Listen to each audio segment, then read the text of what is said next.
Who's better, Device or ZywOo? uh, I love Nikolai, but I have to say ZywOo.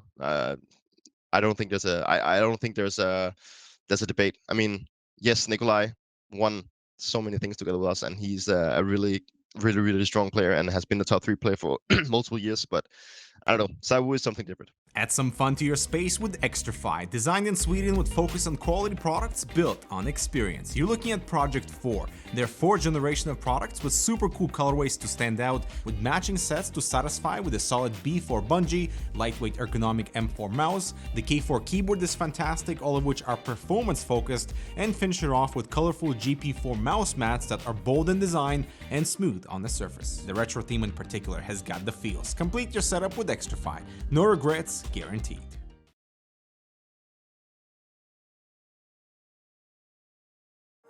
Finally, I found what I was looking for.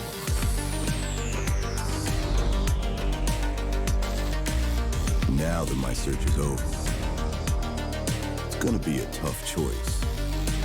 But fortunately, no need to choose. When you can just have them all. Buy and sell skins on Bitskins.com.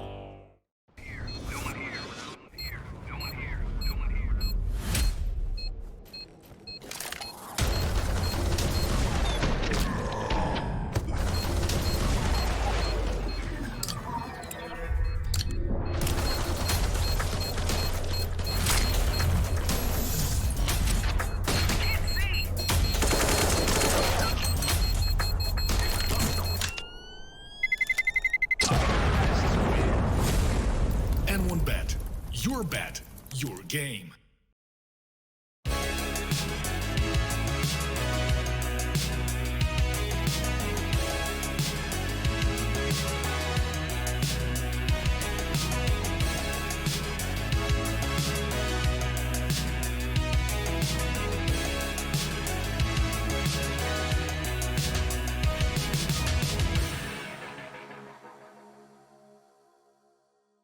Ladies and gentlemen, boys and girls, welcome back to another episode of HLTV Confirmed. We're coming to you hot and direct, straight to your ears wherever you are around the globe at 8 p.m. local time on a Saturday evening. This one's a bit of a special.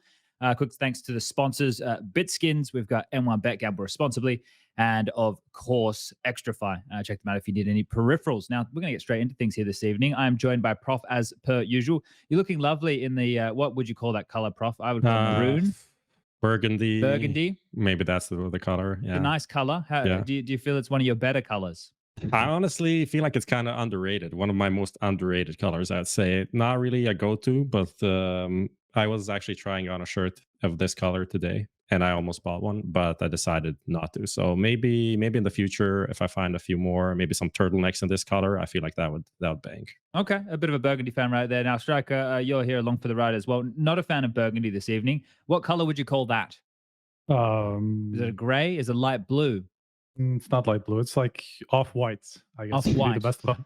Okay, and maybe not the brand. Now, we also have Lucas here in the driving seat. He'll be waving to everybody as the fires are going on in the back room throughout this evening's podcast. But we have the 4-time major winner, the one, the only, the last man standing, the only player to have Astralis attended every single major in CSGO history. 8 out of 18, 18 out of 18 even, as we almost get the intro now right there. Dupreeh, thank you for joining us tonight. I just want to ask you the question, what's the special sauce to attend every single major? What's the secret?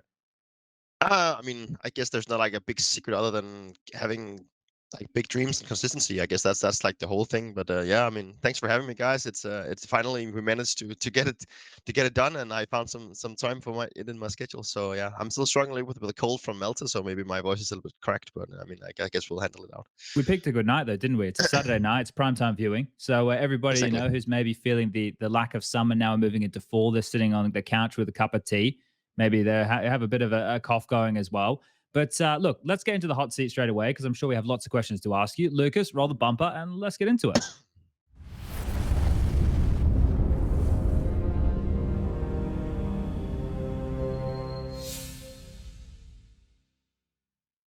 Let's start in the present and let's move backwards because I think there's so many fun questions we could have for you this evening. We've got a bunch of viewer questions in there as well, and people in chat can be putting questions in if they would like. Someone says they have a beer in hand. So, a cup of tea or a beer, well, either or, as people can enjoy. But more recently, I mentioned 18 out of 18, every single major. You guys qualified over there in Malta for the RMR, for the major now in Rio. And everything seems to have been going pretty smoothly out of the break, mate. You have Spinx come in. It's a big addition, and you're hitting all the goals. What's the mood like in the vitality count right now? Is everything trending in the direction you'd be hoping? Yeah, it's going really well after adding Spinx in the player break. I mean, coming into this new season, we all looked at each other and we were like, and at least Sonic was like looking at us. He was like, we need to play more, we need to grind more, we need to do some more stuff, and we need to prove that we are the team that we want to be. So I think everyone just realized that it was about time to put in the effort and put in more time, and all the hard work that we put in for the season so far. I mean, definitely paid off, and going. I mean, one thing was qualifying for the Pro League playoffs, and another thing was winning it. It wasn't something that we had set in stone for like a goal or anything, but actually winning it was a huge bonus for the team, going directly into the RMR. So I mean, yeah, I think everything is kind of going as planned. Of course, we would have loved to qualify directly for Blast as well. Now we have to play the showdown, but I mean, in hindsight, it was the first tournament together as a team, and I think that we can be really happy about the results so far, winning one tournament and at least making it to majors. So yeah, I think so far we are extremely satisfied. It's about like you mentioned playing more. Is that like as a team, individually, like where is that extra time going into in terms of practice? I think it's a really big mix. I mean, one thing is putting in the extra hours as individuals playing potentially more basic games every week, putting a little bit more extra time into deathmatch, but also making sure that you know your utility and you work around your bad habits as a player. It could be a lot of things in terms of trying to analyze your own playstyle from practice and what not, seeing like what type of mistakes do I make the most, and what am I playing a position too much, or trying to change things up, all that kind of things. So it's a lot about looking at yourself and seeing what can you actually improve, but then as well also playing a lot more. And then as a team, we want to look at practice games in a lot more effective way than we've done previously.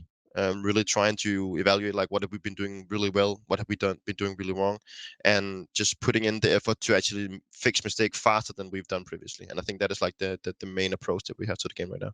It feels like nowadays you're not only watching like demos from officials, you're like rewatching practices as well to like figure out how things have gone. Yeah, it's a big mix of everything, and also just looking at other teams. I think it's a big step that Counter-Strike has taken, is all the analyzing tools you have nowadays, that you can look at other matches, and you have tons of YouTube content creators making videos about what teams are doing. So you will always, like, in some sense, you are really gifted that you get the information so easily. Like, you don't have to dig that much for it yourself. It just comes to you when, like, in your feed, and you're like, okay, these guys are doing this smoke and they're doing this type of strategy, and you just try to copy it, and that is both a good thing and a bad thing for Counter-Strike, in my opinion, because let's say you find like a really gimmick move and you pull it off in a game, you'll be able to have it for like maybe 1 week. Then someone has either copied it, or there's someone has found a counter for it, and then you have to do another adjustment. So it's really hard being proactive and trying to find new stuff nowadays, because everyone is like so aware. I wanted to ask about a lot of the language around the change of misutaaa was about the roles, right? And coming the biggest, I guess, argument was that there was a clash between you and him and what you two wanted to do. So how's that transition been for you now that that clash is no longer there? I mean, I've always had this idea that creating the best possible Counter-Strike lineup, you would have no role issues. And that was also the thing and the key that happened to us in Astralis back when we started winning a lot of things, was that we got rid of the role issues. And I think if you look at a team that has role issues, you will always have a certain percentage of players that are in uncomfortable situations or positions that they do not like to play. And that will just keep going on and on and on. It's like a loop that will never end, because you will always end up playing a map that someone does not like their position. Whereas if you actually end up having a team with no role issues, everyone will, to at least 90% of the time, have a position and comfortable situation that they like to be in. And I think that is like one of the main goals for a Counter-Strike rush, is that you don't have these kind of role issues. And we did have the role issue back in the days with misutaaa and myself, because we both wanted to be the aggressive player. We both wanted to be able to take map control, and we did not like to be in lurk position, or at least positions where you would have to play, I'd say, more smarter in some way. We wanted to be where the action were, and I think that was like the big issue that we had, that I had to play a lot of positions that I did not feel comfortable in, and whenever I got into positions I could that I really like to play, then misutaaa had to play them. So I mean, in some sense, we always had this issue going back and forth with one player. So yeah. Kind of actually sounds familiar to the KRB dupreeh situation back Yeah, in like old Astralis, right? similar. Yeah. This is interesting because there's lots of things that you're touching on here that we can kind of dip into your history, your very decorated history, and then kind of reflect on how things are today. So this project over at Vitality, it hasn't been a very long time since you've been there, realistically, right? Like Yeah. this is still the first year of the project, and already so much has happened. Did you feel the expectation at the start of the year when all this went on that this needs to be like a championship caliber team within the space of a year, or were you looking at, hey, this is how long it took me with my previous teams to get to this kind of point, and Counter Strike's more competitive now? It's actually going to take some time because things have really ramped up in the last couple of months for you guys, whereas at the start of the year it was a bit more wishy washy, right? I think in the beginning of the team, looking on paper with all that we achieved in Astralis, and then bringing in a really inspiring incomplete as Apex and having ZywOo as the main star of the team, I think a lot of people, including ourselves, expected us to have results a lot faster. And I think it's like one of the main things that can actually happen when you create new super teams is that people, including yourself, expect results to come really fast. And we kind of grasp on way too much in the beginning. Like we wanted to create this perfect team consisting of what really worked well in Astralis, but also what worked really well in Vitality, and combine them together to create this kind of perfect world. And in some ways, it was just too much because also changing the language, like we was like players that had never really played in an international lineup before either. So having to talk English and having to go over all these kind of things as well, it was simply too much. Like we put all the eggs in one basket. It was too much for us to handle. So we realized that we had to like step everything down a little bit and try and focus a lot more on just the fundamentals of Counter-Strike at the beginning. And it took a long time for us to get there. And one thing was the communication, because communication was a huge mess in the beginning, and that was like where we had to really start putting in the effort to make sure that the communication was key, because you don't have the communication going and you don't have the fundamentals going, like there's no way you're going to be able to compete for titles. So Yeah, just like a simple question. If you had to put like a number to like a percentage to how big of an issue the communication was in the first 6 months, like where would you put it? Going on a scale like from 1 to 10, 10 being the worst, I'd say we were probably at a 6.5. I think we were a lot worse than we kind of anticipated, and not because people in the team are bad at talking English. It's actually not about that, but it's about when you've been used for so long speaking your native language, and you one thing is like how you do in practice, because practice can be fine. You know that there's no pressure. There's like no work. Now, when you go on LAN, so like there's a crowd, and like you have sometimes you can have a bit of a scuffed microphones and everything. Like so, in hindsight, like practice was fine, but going to the tournaments and when things start to heat up, that's when it started to get chaotic. That people started screaming information instead. It was just like very chaotic, and it just took away the focus of the game. Like you started focusing a lot more on what people were saying than focusing on your crosshair. What's it like now, though? The same question, but for the current Vitality. It's a lot more calm nowadays. I mean, sure. I mean, I think every team will, like, even in Astralis, we also had heated moments, like where communication was heated because there was a lot on the line and there was like a really important round that had to go on. But the communication in the team right now is a lot more smooth, and it's a lot more calm. I think we're a lot better at not like putting too much pressure on the things that doesn't need to have pressure. Obviously, if you know there's a guy flanking and you need to put like you really raise your voice to make sure that the guys understand that there's actually a flank going on or whatever, or you have, let's say, I have a play to make, like don't move at all. I had this round. I got the play. That is where you put on the pressure. But you shouldn't be like, let's say someone is aggressing, you shouldn't be screaming, "Oh, they're pushing!" Like, it's all about putting the pressure at the right moment. And also just that we have gotten a lot more fundamentals going. We're playing a lot more basic. We're playing. We have a lot of things set in stone now. Also creates a more calm atmosphere, and it just helps tremendously on the communication. How exactly do you deal with when you have these communication issues? Because a lot of the time we hear people, I mean, the way I look at it is that to kind of help get over some of these issues is you have to simplify. You just have to come up with very trigger words that are just always going to be the thing that you'll use for certain situations. Yeah. Like you were saying with those pressure situations, there's always going to be a key phrase, and you have to learn those. Yeah. Is that something that you guys went through as well? Yeah, I mean, I'm pretty sure that every team has, as you mentioned, keywords for a specific situation, and we have a ton of keywords for whenever like we know that the enemy like has we know that, okay, if we lose this round, they're gonna break us, or we know that we can break them, and we know that we have keywords for everything. Like if someone's in a good position or whatever it is, like there's just this keyword that everyone understands, so we don't have to start explaining that this and this and this and that. We just know that, okay, whenever this word is said, everyone knows exactly what's going to happen and what could potentially happen. So that obviously clears and helps a lot with the team. I wouldn't mind grabbing something you mentioned before, right? About having to go a bit more basic in the fundamentals. So there's like a theme at the moment, which I guess is more in like the upper echelons of Counter Strike when we have the big chess movers going against the other ones, right? When it's not so much of these best of ones like we just saw with a few more random names in the mix of the RMR, but the high level Counter Strike at the moment seems like it needs to be really default heavy with people understanding the situations and reacting right to those situations that get thrown their way. Right? Do you think when you're looking at that style of Counter Strike that's being played at the moment, and then you look at all of these, you were mentioning the tools, or the YouTubers who are coming up with all these gimmicks. Like, what's the intersection of those two, right? Because all those gimmicks and stuff are micro moves or little moves throughout the default. So how are you guys keeping up with all of that? Or is that like, okay, dupreeh, you're in this position, we know what you need to do, and you need to come up with X amount of different moves to be able to do in this situation to help the team? Like, because that's kind of where it's looking like for me at the moment in the big picture. I think the game is really complex in some ways right now. In some ways, it seems very simple, but at the same time, it's really complex. And I think a lot of things changed in the online era, like when we played from home because of the COVID pandemic. I think it was mainly the Gambit guys, now Cloud9, that came up with this whole new idea of approaching the game. One thing about when you play a team like Cloud9 is like when trying to flank them is really tough, and at the same time they are so really good at playing the rounds out in the mid round, like having one guy faking, having one guy always keeping information, and you can barely push against him. Like it's this type of playset that a lot of teams have picked up, especially on the T side. But then on the CT side, it's more about people do not like to play without information anymore. Like if you do not have information as CT anymore, you feel like you've lost a round already. So people, they urge to just push somewhere. Like sometimes they gamble 4 guys on one side and they start pushing for information or whatever. Or sometimes they just randomly push a specific spot and hope that no one is there. And I think that is also one of the reasons why I think the game can be a little bit random sometimes, because let's say you have an example as Inferno.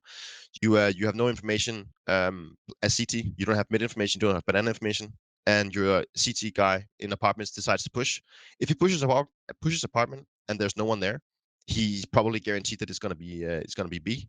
And if the guy is actually pushing apartment and gets killed, he gets no information. So in some sense, it's like a 50-50 gamble, some being there denying the information or not.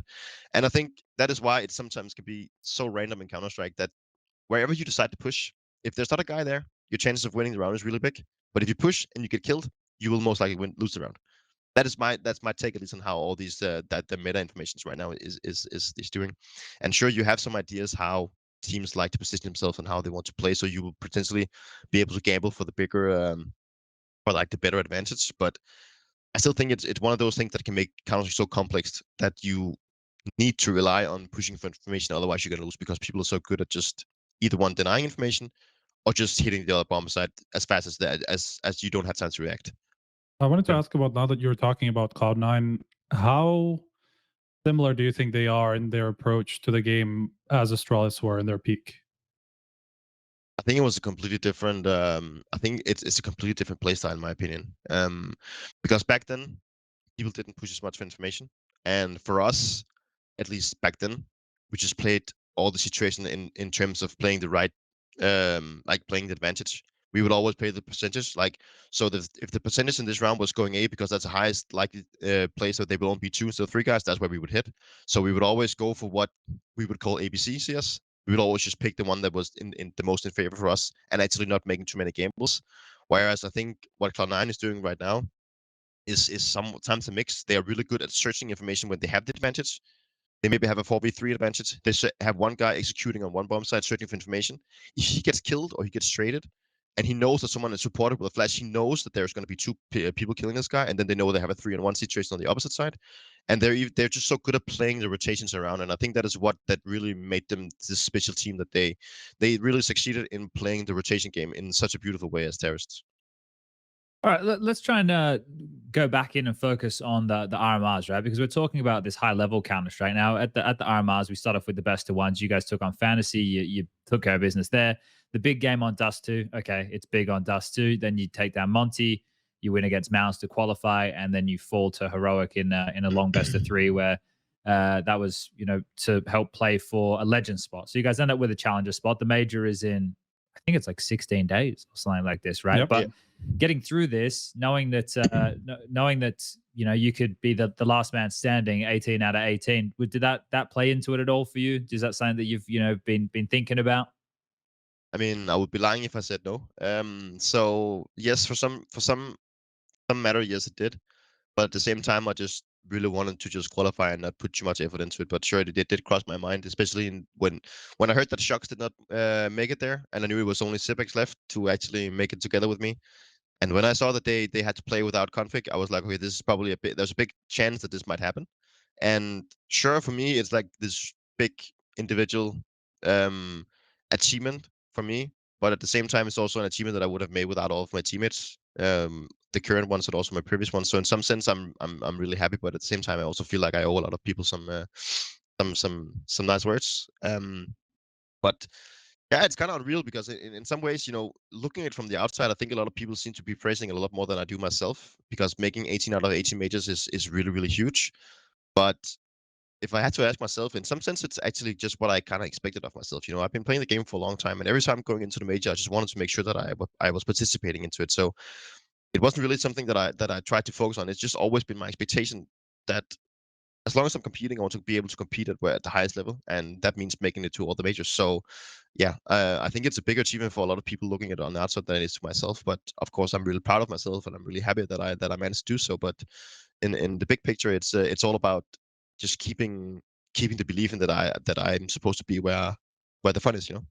I guess you're focusing in the now with your career, right? While we're obviously focusing in the now dupreeh as well, but we get to celebrate the accolades and look at like how impressive it is. Because I think like when you consider that, we're going all the way back until 2013, right? Like the level of gamer that we have out there today, you just use Monacy as the perfect example, right? This 17-year-old AWPing kid who back then, when you were playing the first major, was still, well, it wasn't in diapers, but practically, right? Almost, all things considered.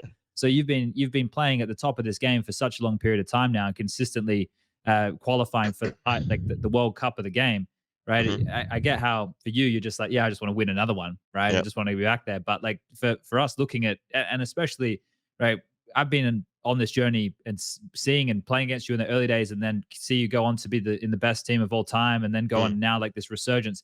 It's crazy. This is massive chunks of our lives here, and your consistency, like that has to be a conversation point. Like at the moment, you bring into an argument, right? People could make arguments in the bar now. dupreeh, is he the most consistent Counter-Strike? He's made it to all the majors, right? Like you can use that as an accolade in these type of debates they have. So yeah, I don't know where I was going with this. Boys, do you have anything to follow through with this? I was just kind of saying nice things, I think. I mean, you're kind of the same, right? It's one of these things which it's obviously like, dupreeh should make it to the major, and then dupreeh should again make it to the major, and then he should. But when you do it 18 times in a row, even if it's 90% chance, it is kind of special, right? Having that consistency. I think it also ties into like the Nico tweet about like not taking things for granted. Like in your case, it's like, yeah, I made it. It's just I'm just doing my job. But like so many players had something happen to them, or as you said as well, like the teammates also matter, right? If you kind of go through a rough patch with your team, it just might not be possible, even if you're the best player in the world, to qualify for a major. So it is still just a sign of super consistency. I think also after EPL, most earnings from all CS players, you broke $2 million, man. That's insane. Yeah, that's good. I mean, it's all that's like where I mean, kind of crazy, like thinking, because in some sense, I've been in this business for so long, and I've tried pretty much everything. I think the one thing that I still haven't won yet is Cologne, and I think that is what I want to win. I really feel like I need to win this one, and for some reason we just never managed to do so. So it's like a big thing that I really want to try and achieve before I end up retiring. But yeah, making like $2 million in prize money, it's kind of crazy thinking that it's actually, it's a lot of money in quite a short amount of time.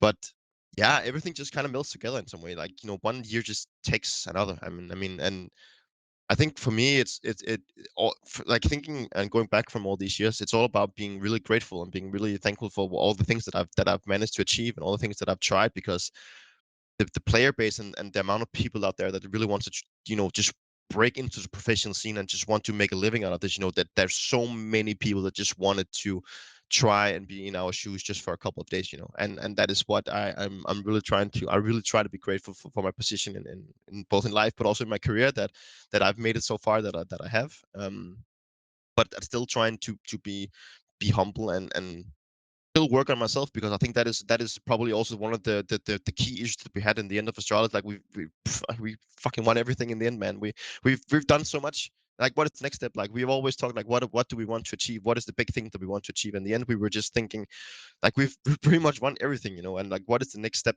And it's also, as an individual, you need to kind of have this resurgency, like looking at yourself. What is the next thing I want to do? Like, what is the next thing for me to achieve? So I think there's a lot of things that's gone into my mind the last couple of years. I actually, just a kind of a question when we were kind of looking back on the whole career, was there at any point, did you ever like fall out of love in the game? Because obviously it's like a long career. You're almost doing the same thing over and over and over and over again. Were there any points where like, yeah, I don't really have the drive for this right now? I think it's definitely shifted compared to what it was. The one thing was when I was a kid and I just made it into pro scene, you know, I could just play the game 24/7, you know, going to a tournament and practice and everything was just like the fun thing. And then another part was when everything started to go really good in Astralis, it was a joy playing, you know, because it was like, you know, it was just the feeling of winning and being praised and making achievements and history and everything, you know, just like we're just living on a pink cloud, you know, just loving it. And then sure, the last couple of years, I've definitely started seeing Counter-Strike more as my work and my career than it is something that I would just sit down and enjoy on a Friday evening. I still do it regularly because I think that is what is needed for me to be able to try and stay on top. Because if I would just not put in the hours in the game individually anymore, I would fall completely off and wouldn't be able to make it anymore.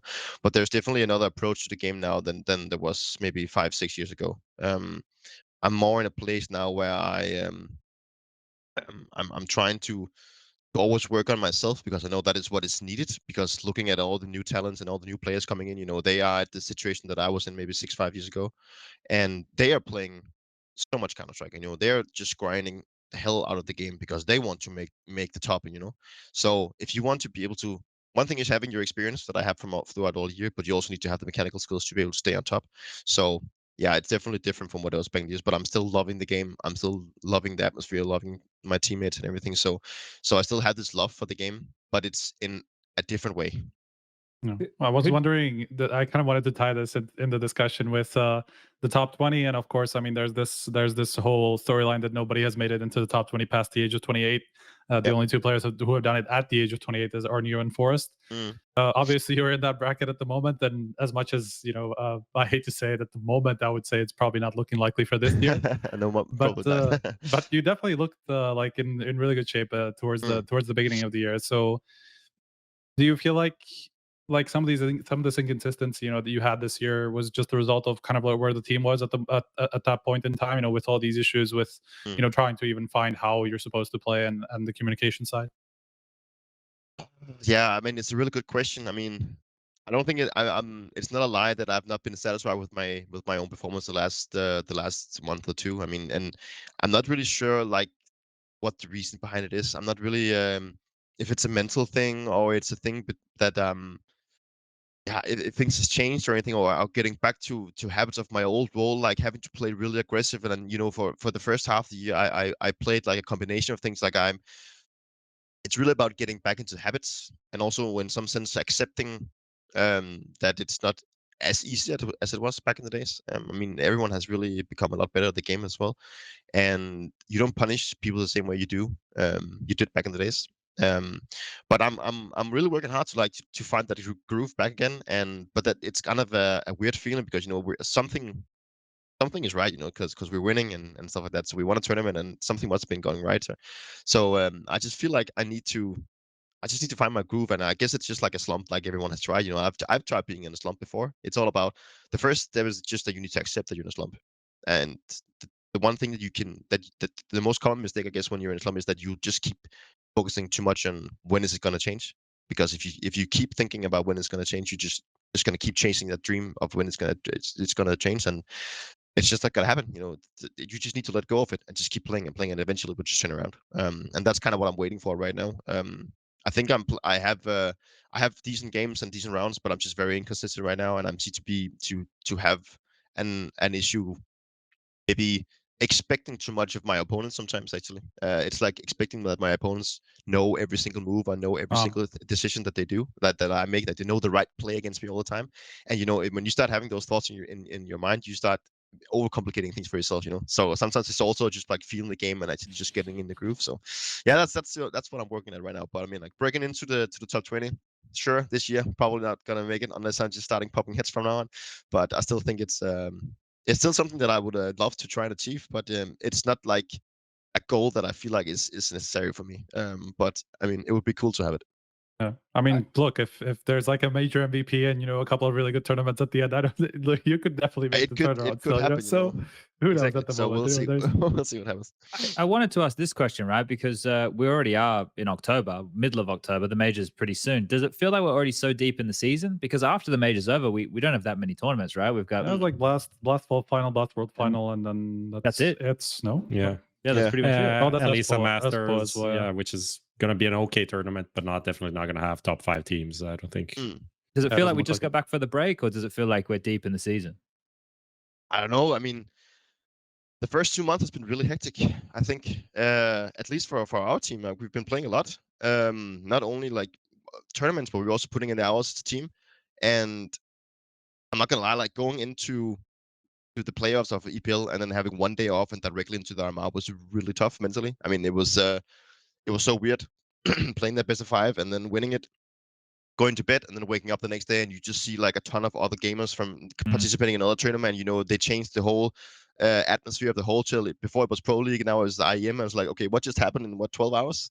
It was so unreal to be there, and you'd had to mentally reset for in less than 48 hours, having to play probably the most important qualifier of the year. So yeah, it was tough. Okay.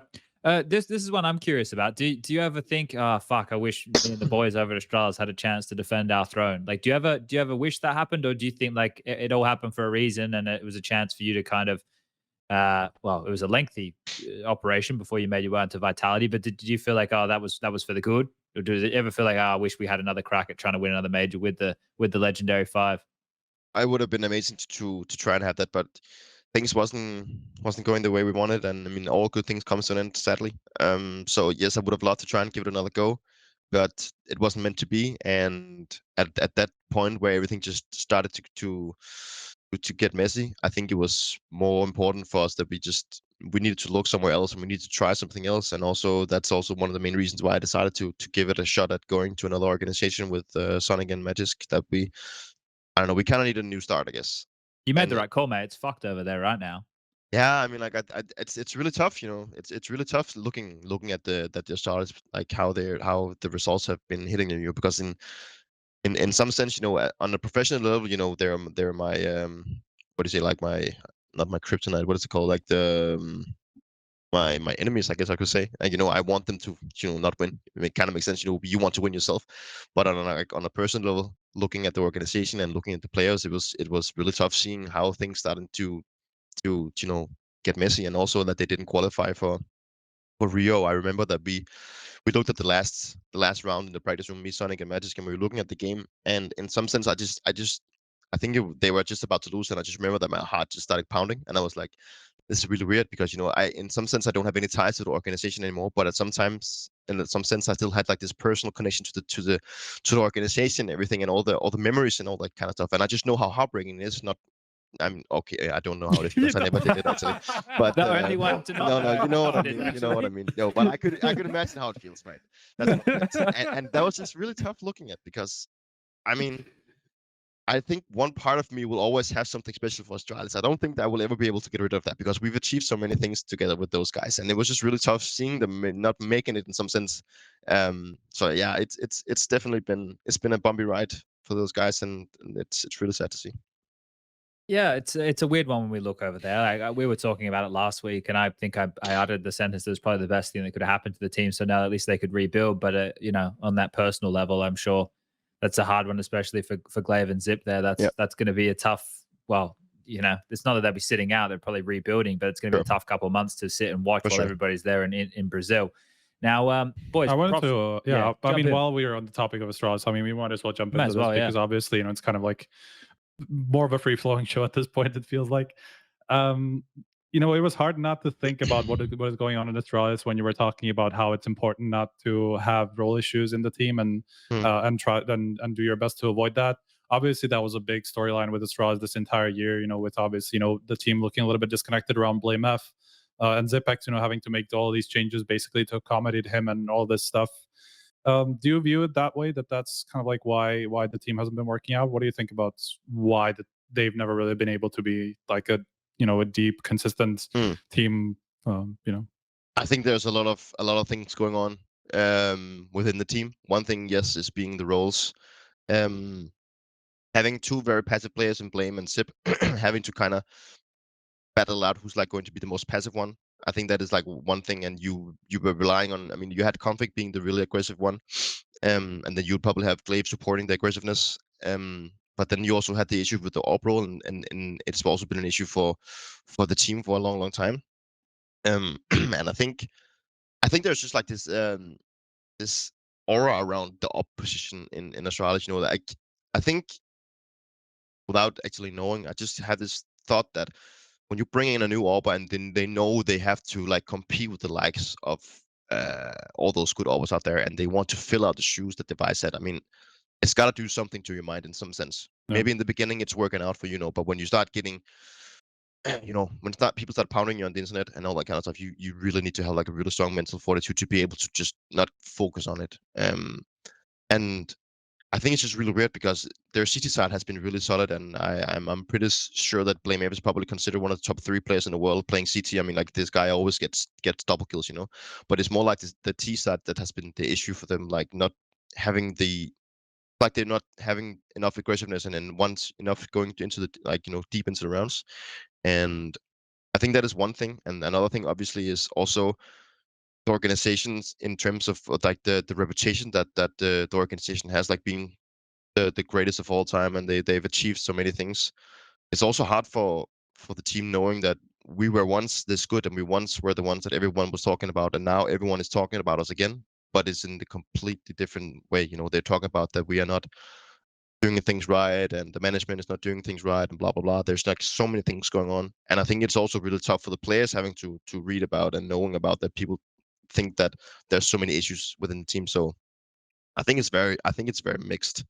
But yeah, it's just tough being and seeing it on our side, because I know every single person behind the organization and all the people that I used to work with, and I know that everyone is really good people, and I love them with all my heart. But it's just really tough being the one thing that we created is falling. I wouldn't say falling apart, but at least have cracks. So yeah. We go from one tough question to another one. Who's better, Device or ZywOo? I love Nikolai, but I have to say ZywOo. I don't think there's a debate. I mean, yes, Nikolai won so many things together with us, and he's a really, really, really strong player and has been the top 3 player for multiple years. But I don't know, ZywOo is something different. Yeah. Yeah. So it's all he's talked up to be. It's not just the flashes. It's everything. I mean, I think it's the first time I've ever been standing behind a player, watching someone play deathmatch or someone playing Face It or whatever it is, because the way that he just sees the game and feels the game is really incredible. Like, he just really feels the game in a way that I've never seen anyone feel it before. It's like when he gets information in the game, it takes his brain half a second to understand exactly what to do, and then on top of that, he's like hitting nut shots, and it's just a really good teammate overall. So he just has the whole package, and there's just something.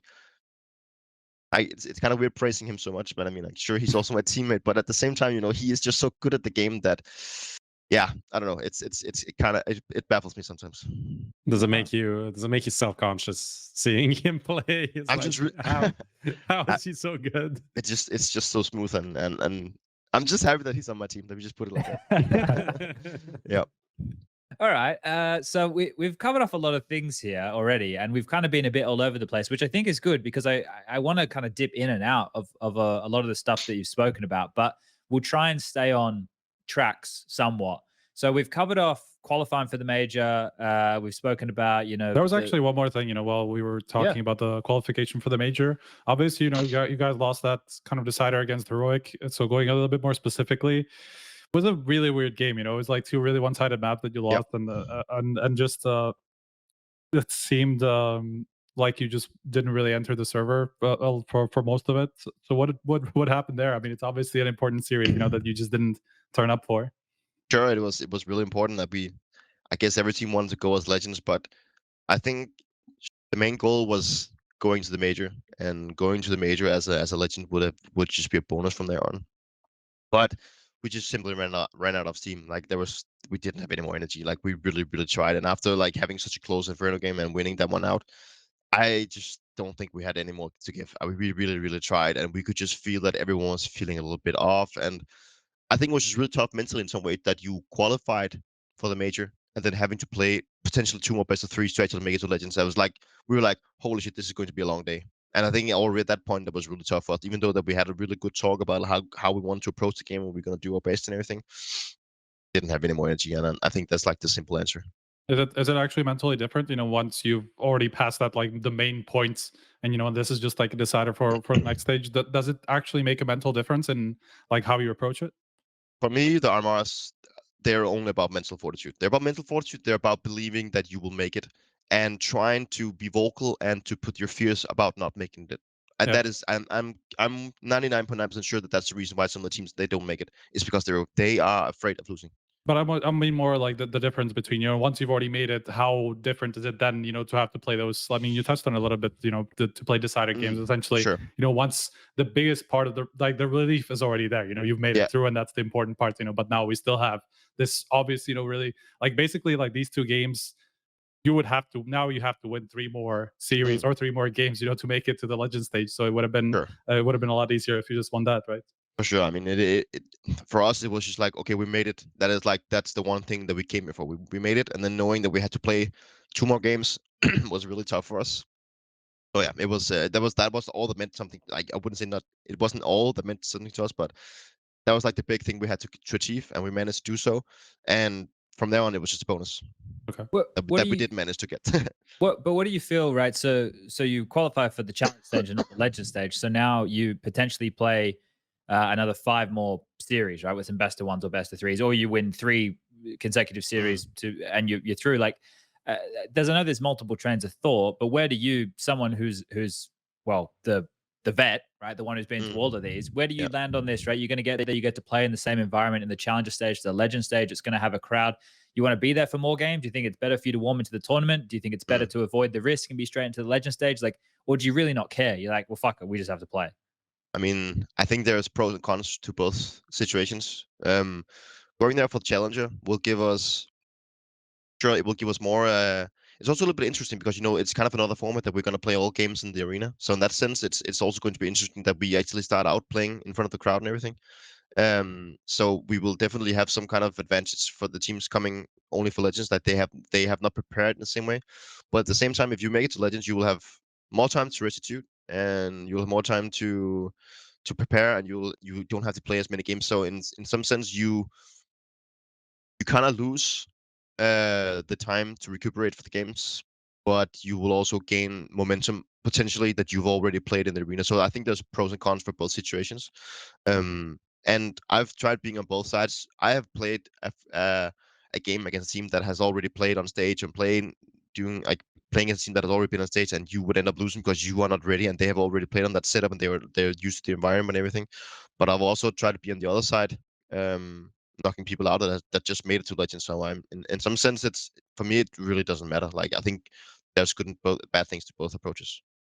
I guess for you, it's a bit more unique in this, like that you've done a bit of everything in your career, right? You've been in a dominant position where you're already through and you just slap teams away. It's just like, but we haven't played in a couple of days, but it doesn't fucking matter. We're the best team in the world. You guys are done. Like, just make it a little bit easy. Exactly. Or other times where you might need that momentum going based on where the teams are in the tournament. It's an interesting one, right? Because we talk about pressure and whatnot.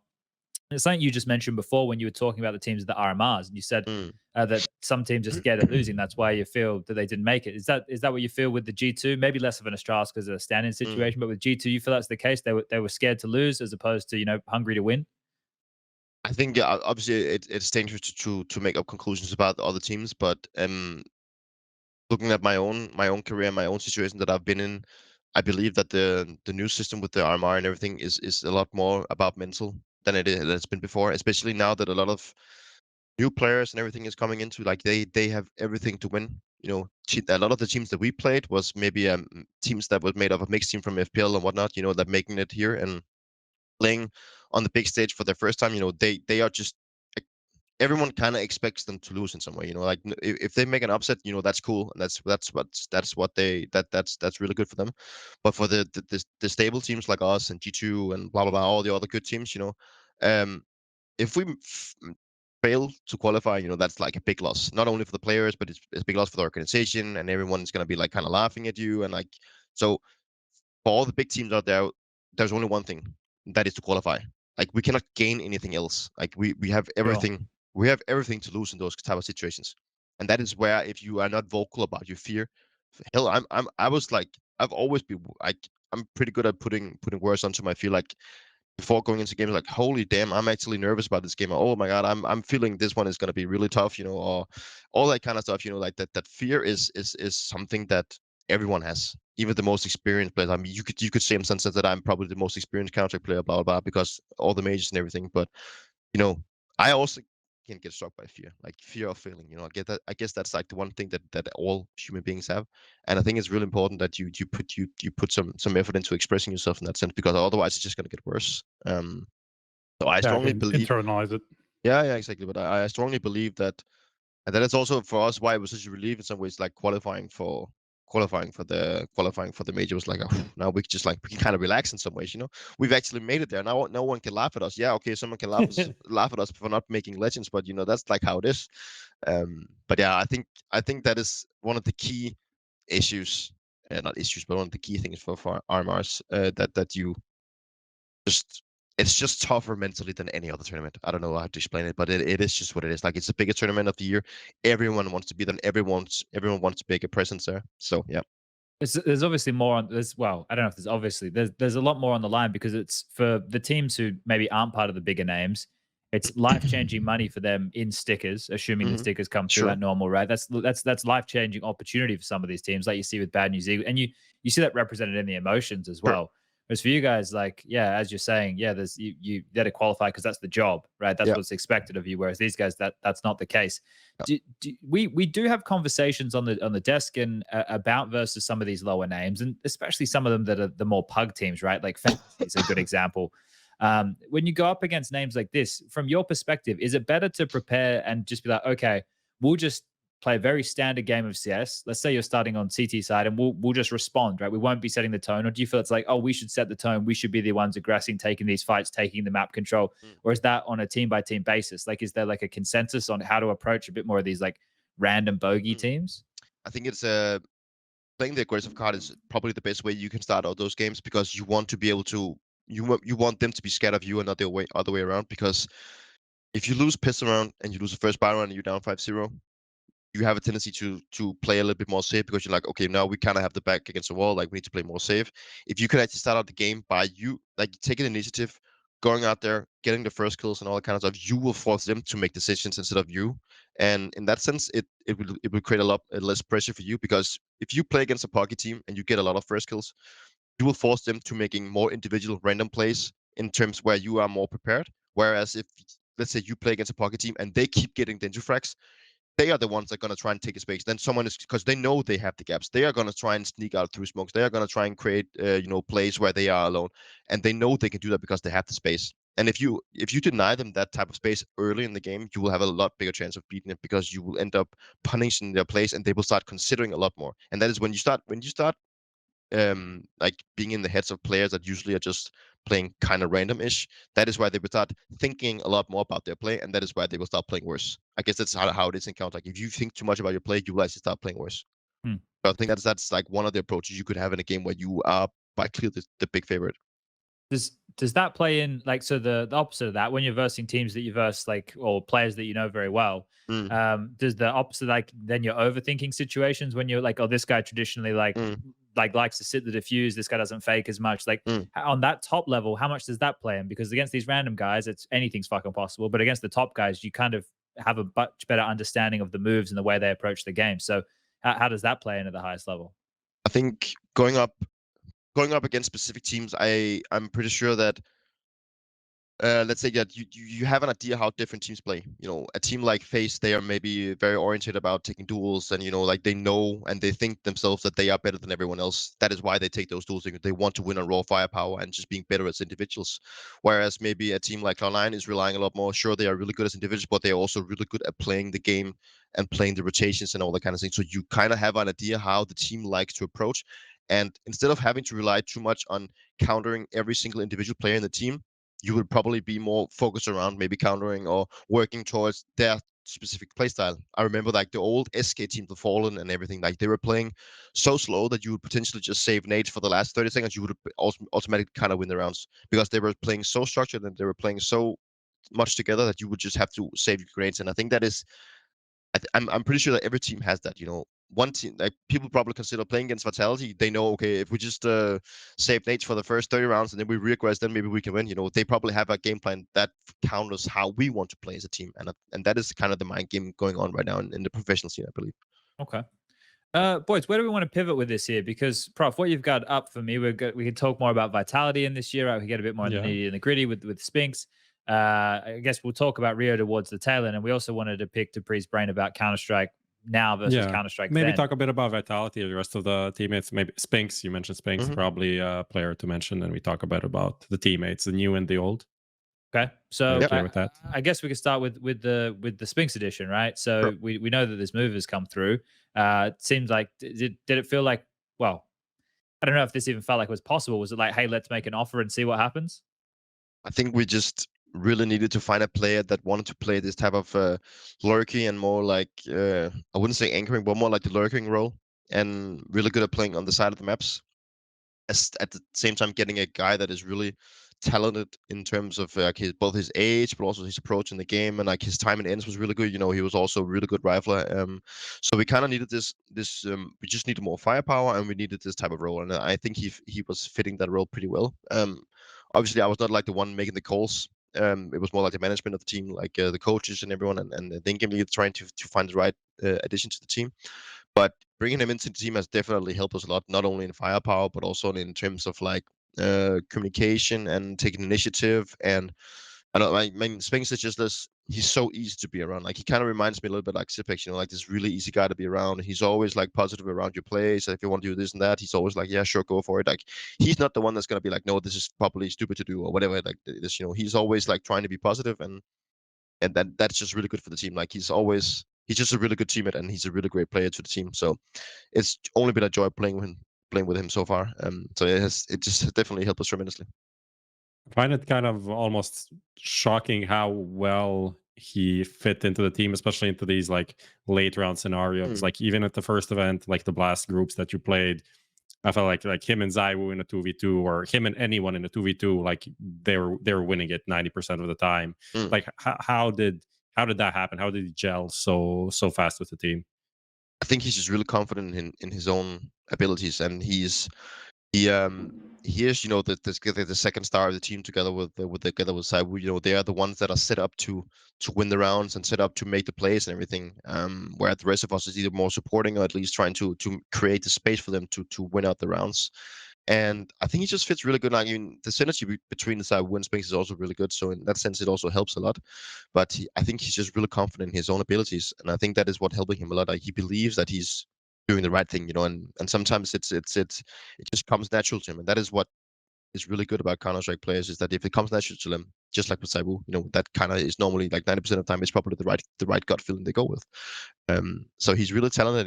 He's really good at understanding the game. And sure, he's still very young, and he said a couple of times, and when we were playing some situation, he was like, okay, I would probably never have done that, but that is why he can see like the experience from the rest of us, like from me and Dan, from me, Apex and matches coming into play.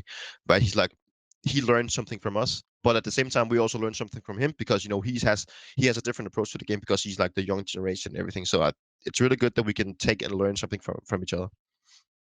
That's an interesting little handover there, right? Like, do you feel that as the player now, being 29 years of age, right? I did get your age, right? I think so. Yeah. Do you feel that now you're not only you still have to contribute as a player in the server, but is there like a sense of responsibility now to the likes of ZywOo and Spinx to offer them whatever you can with all the experience you have, or maybe less with ZywOo. I don't know. When you have Mm. those phenoms who are just running around, he just looks like a teddy bear. He just looks like he's giggling and he's having a great time and owning exactly. everybody. But maybe more like Spinx, or I guess you would have experienced it with Misutaaa. Was this like, is there a lot of stuff that you feel that you can impart knowledge with? Are you going to write a book once you come to the end of this?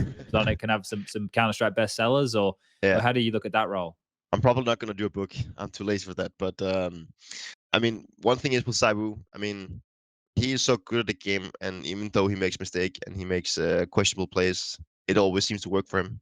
And even when it doesn't, I don't think we would ever like say you should probably not do this and that, blah blah blah, because I'd much rather want him to take the risk and try and make those mistakes 1 out of 50 times than him not making making those type of plays and never making those crazy plays.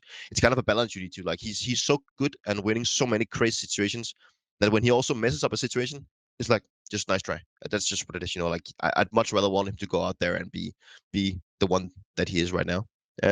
Whereas with Spinx, it's more like it's kind of the same, but at the same time, I also feel like I mean, like in some sense, they're not like the same caliber without being harsh on Spinx. I don't Spinx, think you are. No, I think no. it's I mean, pretty reasonable. I think it's hard to put any to put a comparison. Maybe you could go with simple, to a comparison to ZywOo, but I think in that sense, it's he's really good at least trying to explain if there's something like he doesn't like, or there's something he would like to learn more about, or whatever it is. Like he's very open, and he has a very open mindset, and it's not like he's like thinking there's only one way to do it. Maybe he's also really good at saying, I usually do this. This usually work really well for us, but we could also say the same way to him that what I used to do like this really worked for him, and then he picks it up. So we are good at contributing and giving each other credit in that sense. Yeah. All right. I mean, ZywOo's not a guy you want to tell what he should or shouldn't do. He probably knows better than everybody. It's hard to give him criticism. But I feel like I know ZywOo and like the Simples, they're like the outliers of some of this, but like a player in that role, like that star role, or like an AWPer or something, I think some of the worst things that can happen is, and this is the thing, this is why Counter-Strike, as much as it's a video game, it's still like it's like a personal game, right? But if you talk to someone in the wrong way, or like you send the wrong message, and I'm not saying this is in your example, but I'm sure it's happened with AWPers in the past who have been in teams that have been brought in to be themselves, and then they get coached, or the system means they can't go for all those peaks, and they just become like a shadow of themselves. Like you take the confidence that made that player who they were away. Exactly. Yeah. And that could be like a really hard balance to strike, I'd imagine. I don't think you have too much of that to worry about in this team, right? There's no like, you don't have there's no crazy ego. There's like, I'm sure you all have the ego, like I'm going to go out there and fucking headshot this guy. But you don't have the ego, like if somebody gets told off, it doesn't feel like you guys have those issues. Yeah. I'm pretty sure that Sonic's approach coming into the team was like, with ZywOo specifically, didn't want to tell him what to do, or he didn't want to change him, because he is so good at what he's doing that just want to kind of build around him. And I think one of Sonic's concern could potentially be that if he told ZywOo to play more like structured, or play more like Device did, or do more like this that we used to do in Astralis, that they could shake up his idea of how to play the game, and it would actually end up making him more inconsistent. And then having a guy like ZywOo being inconsistent is probably still dropping 125. But I mean, in some sense, not having those crazy stand-up performances that he actually does, because he's put out of his comfort zone. And for me, it's all about putting him in his comfort zone. And that's also what he has said to us. And like, he feels the team, and he feels that confidence in the team, and that makes him play better. So in that sense, it's like we're giving confidence to each other, knowing that we're helping each other in that sense. Do you got something, Prof? Maybe if we want to talk about Zonic, is that yeah? next, I was going to go from like one polar, like one into the other, right? We're talking the newer boy or the newer gen, I guess, ZywOo and Spinx to that end. But then like the likes of Apex and Zonic, I suppose, because there's two ways you can look at both of these things. One, used to compete against Apex back when he was just an entry fragger, right? A loudmouth from the French scene, and now he's the in-game leader, right? Was that surprising to play under him and see that development of him as an individual? Yeah, I mean, for sure. I mean, I've been competing against Apex in the same type of role for a long time, and I was kind of surprised when he was like picked up and wanted to convert into becoming an in-game leader, because I've actually always thought that was super stupid. In some ways, not super stupid, but he was this guy that went for those crazy peaks and the all these stubborn crazy entry frag. I mean, exactly. And sometimes what you need, and he still makes crazy plays sometimes, and sometimes it definitely does work. But his approach, like his dedication and his understanding of the game as of right now, and for the last maybe 8 months that I've gotten to know him, his understanding of the game is just in a really high level. actually. He's really good at not making it too complicated, but also looking at how do we fix certain issues without overthinking it. Sometimes it's just about changing one flash or changing one thing or having another run pattern or not doing something, like he's really good at looking at that, and he's really good at coming up with stuff. I think he usually says that the best time that he has thinking about Counter-Strike is actually when he's away from the computer, when he's like in the bed or in the shower or whatever, doing something else, like he's like, oh, this tactic could be really good, and then he's gonna write it down, and then he brings it to practice the next day, so he's really proactive in that sense when he's not at the computer. So he's bringing a lot of things to the team, and another thing is that he's a really solid captain. He's really good at motivating everyone in the team, and like prepping and hyping the team for games, but also in not only in terms of like, come on guys, let's go, but also when we're not doing it good enough. He's like, actually puts pressure on when things are not good enough, or we're not playing, we're making too many mistakes, or our trade is bad. Like, guys, we need to like put our heads out of our asses and stuff like that. He's really good at putting that stuff into the conversation, and I think that sometimes is what some people like. As captains, they can get too nice in some sense. Like, you also need to be harsh sometimes, because that is when you get the effort out of people. And I think he's really good at that. So he has surprised me a lot. And also the work that we have done in the Vitality, like he has also changed in terms of how he's a very emotional player like me, and he has definitely changed for like a lot better. I mean, like it's actually, but it's actually really really nice to be working with him. Yeah, it's fun to watch, right? Having those two of you on the same team, there's some fun reactions in the game right there. Exactly. Yeah, we get quite the roller coaster of emotions. Yes. You were kind of touched on him being typically a very similar player to you. Was there any sort of like a clash with him at first when you were trying to figure out how to put these two cores together? No, not really, actually. I mean, I think he's respected the way that I wanted to approach the game as an Entropiq, and I guess that he just let me. I think he wants me to just focus on what I think is nice, and that is also what we're currently working on, like finding moves that is actually working out well for us. And that like he come up with ideas like what could potentially be good for me to doing and everything. But I think he's very good at just. I made it very clear that I wanted to have space. I wanted to be able to do stuff, and he's really good at giving me that. So in that sense, I think the chemistry is working really well. If we look, if we go from the in-game leader to the coach now, like Zonic, so you've been with him throughout the rise. You guys went to become the best team in all time. Yada yada yada. Let's fast forward to present day. Now, you mentioned that you guys went through this kind of situation of bringing the best from Astralis, using the best from Vitality, trying to combine everything together. Has Zonic had to go through a relearning period as well, right? Is it now him having to sharpen some new coaching tools? Like, what's it like for him in that driver's seat? Yeah, I think for Sonic, I think it's also been quite a journey, and also he has. I mean, back in the Astralis days, yes, he was the coach, but at the same time, he's also just like a friend of the team in some sense. Like, everything was going so well that I wouldn't say he was like being easy on us or anything, but everything was just working according to plan.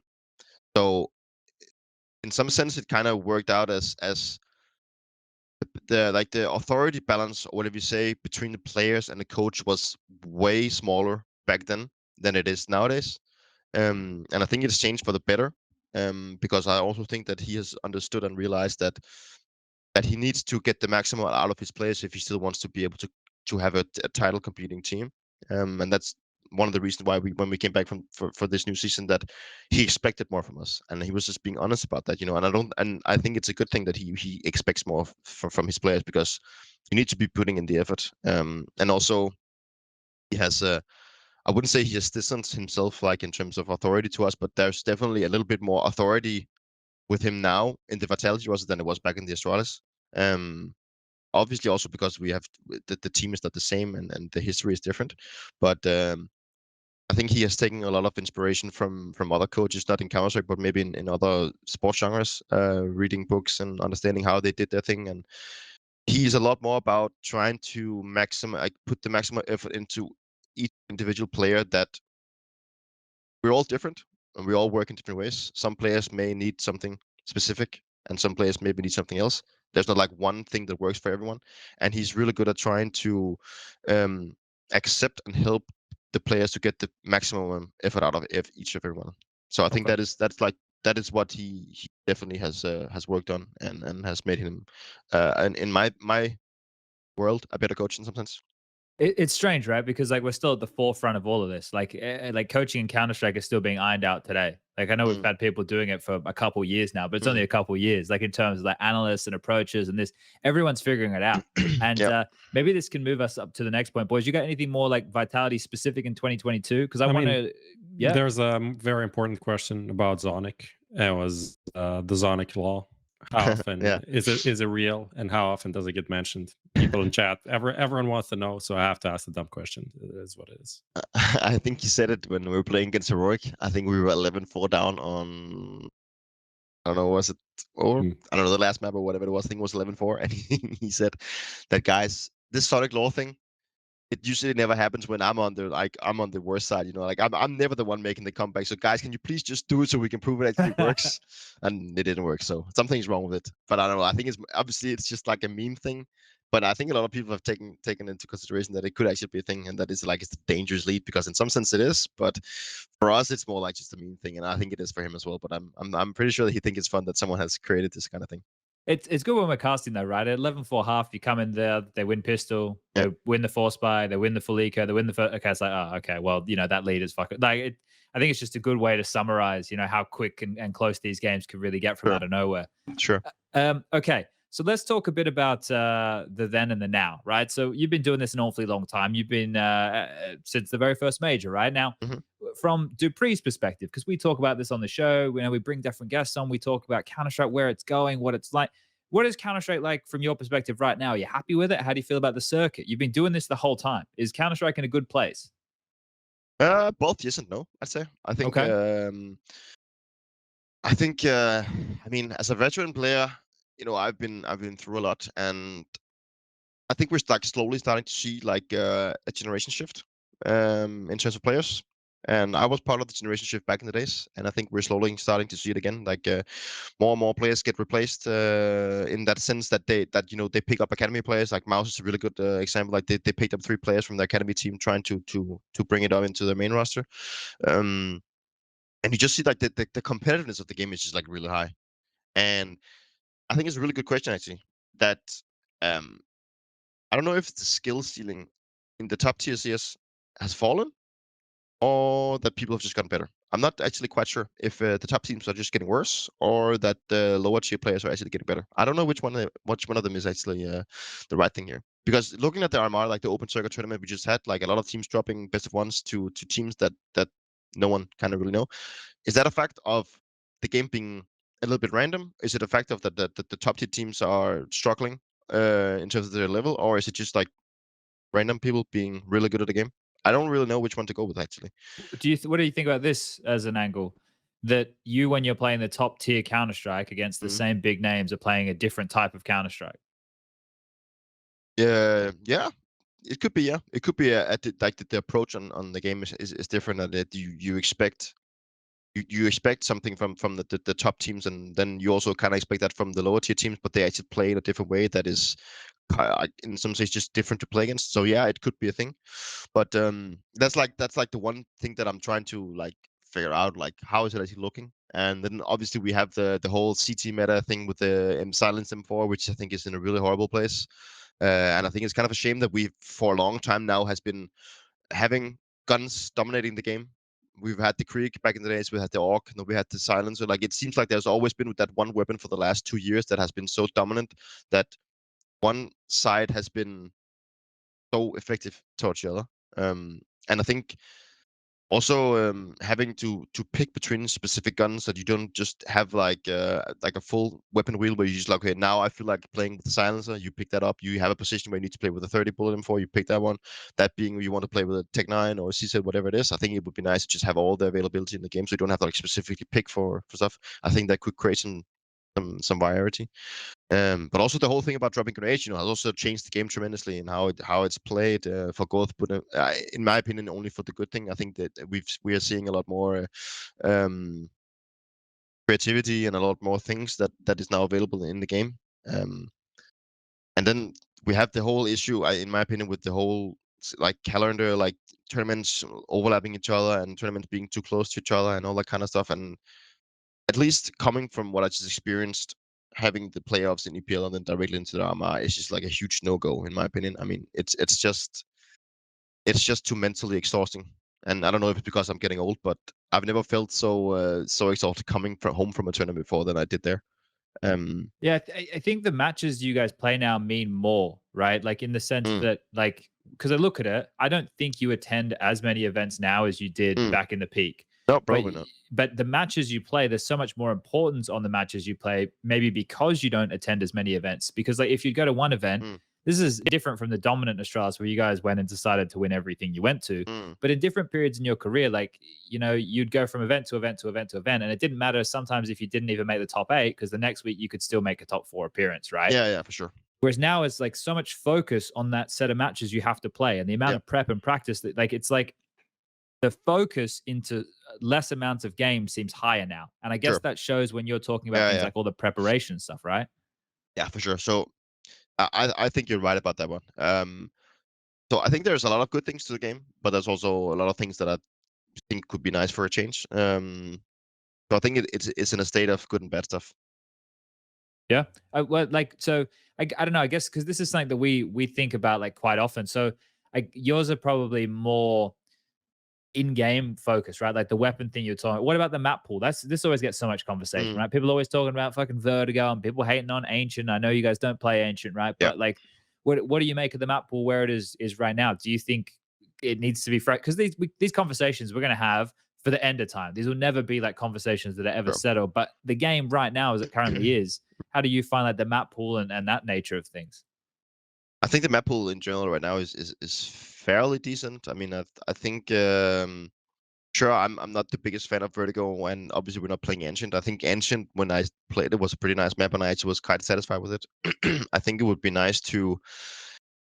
I think it's good for players and for everyone that we get this kind of updated map pool, just one a little bit more frequent that we have it right now. I think it's always nice to see something new. Like it's always, you know, whenever there's a new map that's brought into the map pool, you get so excited as a player. Like you spend countless of hours trying to find new grenades, and whenever you play someone in practice, you're like, oh my god, we are so much better than they are. But then you play against another team and they have this crazy execute, and you're like, holy shit, we need to copy this. You know, there's so many mind games going on. I think there's a lot of things that is really unique about getting a new map into the map pool, and I think it could be happening a little bit more frequently. And I would really love to see a map like Tuscan, like a lot of other people probably want to get into the map pool.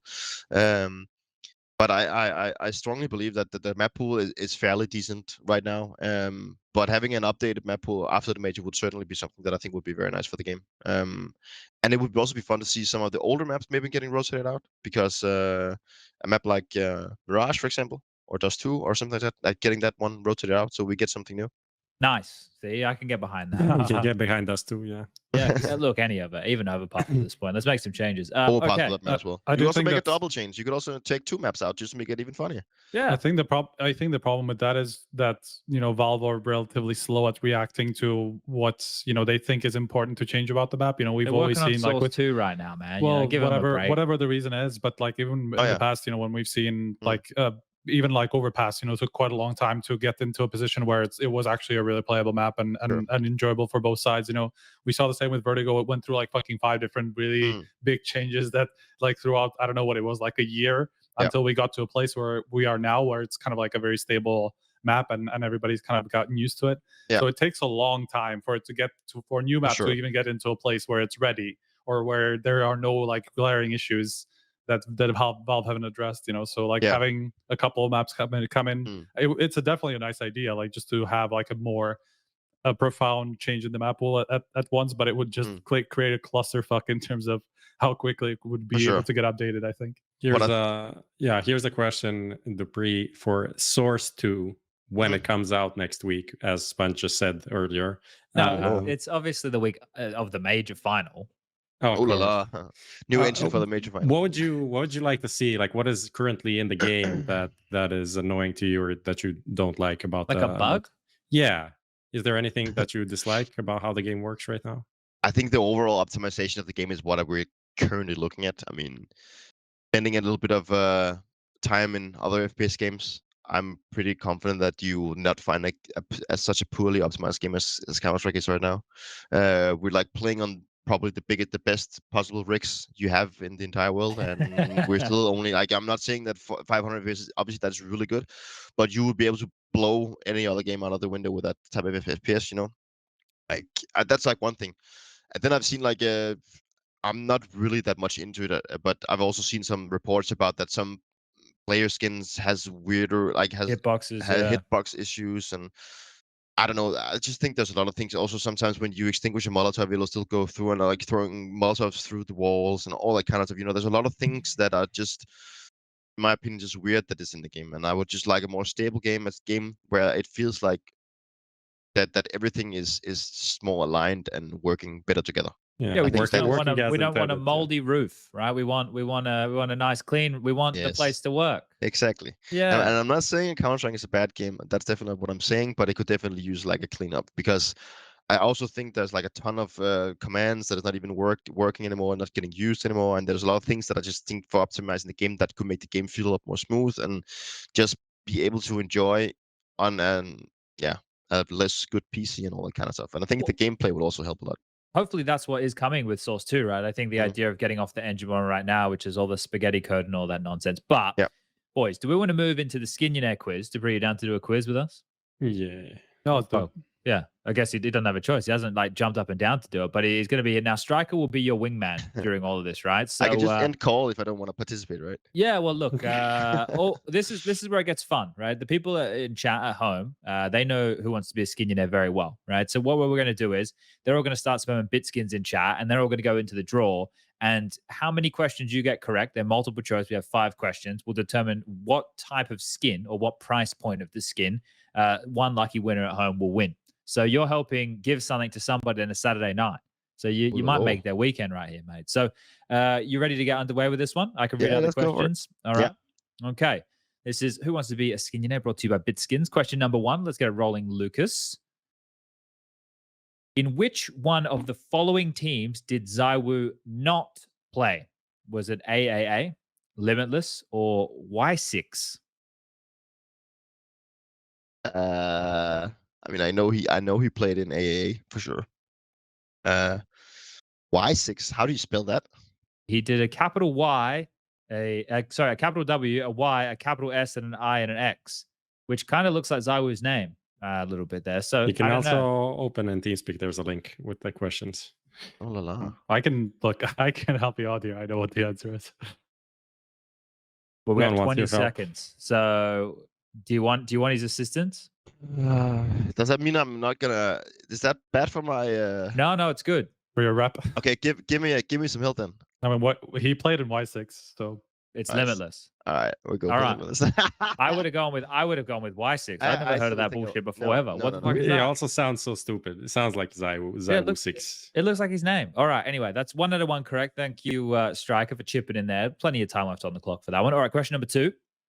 Easy. Over 10 years of his CSGO career, how many HLTV MVPs did Apex accumulate? 0, 2, or 4? I'm pretty confident he didn't get any. Oh dear. Okay, nod from Striker. I'm locking in A0. The correct answer is A0. I remember there's actually a cool story. There's not a cool story, but just like fun story from every time Apex was like in the discussion for an MVP. One of those was like WSG that they won with Envy, and it ended up going to Kenny S because it was like between him and BK and Apex, I think. Yeah. And Apex was like, just give me one, bro. Just give me exactly. one. I'm actually think he told us that story at RMR as well. So he's been around. Poor Apex. All right, let's get into question number 3. With which team did Spinx play his first HLTV featured LAN event? Was it Tiki Taken, Contact, or Ents? Tiki Taken. I mean, I know it's definitely not Ents. I know that he played in Contact together with Snappy and stuff like that. But LAN events, I actually don't know if he played LAN event with Contact. I'm not 100% sure. No, that's actually but first HLTV, but I don't know. Maybe HLTV did some kind. I don't know if there's been like a local. No bullshit. Just real LANs. But you've just thrown a crazy name in the mix here. Like, are you sure his first HLTV featured LAN? But didn't he play with Contact? I mean, he played with Contact. He played I don't know if it was like during pandemic, so I'm not sure if they played actual LANs. Maybe this is the trick question. I mean, we've got 10 seconds. I think I'm gonna go with Ents actually then. Oh dear. I think so. Striker? I'm sorry if I led you astray. I don't know. Yeah, you could have been. All right, I've locked in Ents. C Ents. Correct answer is The Ents. Okay. A sigh of relief right there. Yeah, That yeah, is a but- trick question. It was a trick question. All Thank right, you, Prof. Well Getting done. tricky here this evening. All right, question number 4. In which year did Magisk have his highest placing on the top 20 list? Was it 2018, 2019, or 2020? It's not 2020. And I'm pretty sure it's not 2018. I think I had my best placing in. Oh la la. I need to know this. I was number 5 in 20. No, I don't know if it's 18 or 19. You were number 5 in 2018. It was? Yeah. Okay, then I'm pretty sure it's 2018. That Okay. because I remember that we were talking about if it was going to be me or him going the highest placing. I think he was 7, so I think I'm gonna go with 2018. It looks like Prophet I don't know. checking. I think Sponge just fucked him here. Was I wrong? Yeah, You did. It was in 19, wasn't it? dupreeh number 5 in 2018. That's what I said. That's what he said. Yeah. Okay. So I'm locking in I'm 2018 still or going 2019? 2018. Yeah, 2018. 2018. Yeah. Yeah, that's what. Prof, come on now, man. I'm pretty sure. I did my homework. Bro. But it's 2019. Was it? But I mean, I was thinking because of Katowice, right? Because he was the Yeah, he was the major major MVP, MVP. so I was thinking that might have been the difference. I wasn't Okay. sure though. That's But a shame. In 2019, you were 16th. In 2017, you were 10th. In 2015, you were 12th. 2014, 16th. So see, I had it up. I had it ready to go. I wanted to put like the actual placing of Magisk in the question, but I forgot. And if I did, it was also number 5. You would have got it for sure. See? Fuck, blame sorry. Prof here, all right? Sorry for it was kind of difficult. All right, question number shame. 5. Yeah. Final question here. What is the full name of Zonic's autobiography? Zonic, the Astralis story. Zonic, my coaching story. Zonic, the untold story. No one knows the answer to this question. Not a single person. Holy shit! I think I have the book somewhere, don't I? Okay. What if I could actually make it out of my room, find the book, and actually figure There it we out? go. Do it. Well, if I would tell you from a marketing standpoint, it would probably be smarter to include the word Astralis. Now, if I was mean, looking at it from a business standpoint. It's not the untold story, and it's my code. No, it's gotta be the Astralis story. What is it? I don't know where it is. Actually, I don't know where it is. Half of it, yeah. I didn't finish. I only read the one. Anyway, we'll take it afterwards. I'm gonna go with Sonic the Astralis story. All right, locking in Sonic the Astralis story, and the correct answer is Sonic's the Astralis story. Now, look, we got 4 out of 5. That's not too bad. There was a landmine in there. That Prof accusing me of shit. It was kind of difficult. Not gonna lie. You didn't make it easy. No, I didn't. No, but that's Who Wants to Be a Skinionaire, brought to you by Bitskins, and we're going to draw the lucky winner right now. The lucky winner is Gamal Tromborg. Anyway, Gamal. Congrats. You've been following since 2020, so I've been following for a couple of years. Congratulations. Our people will reach out to your people. Okay.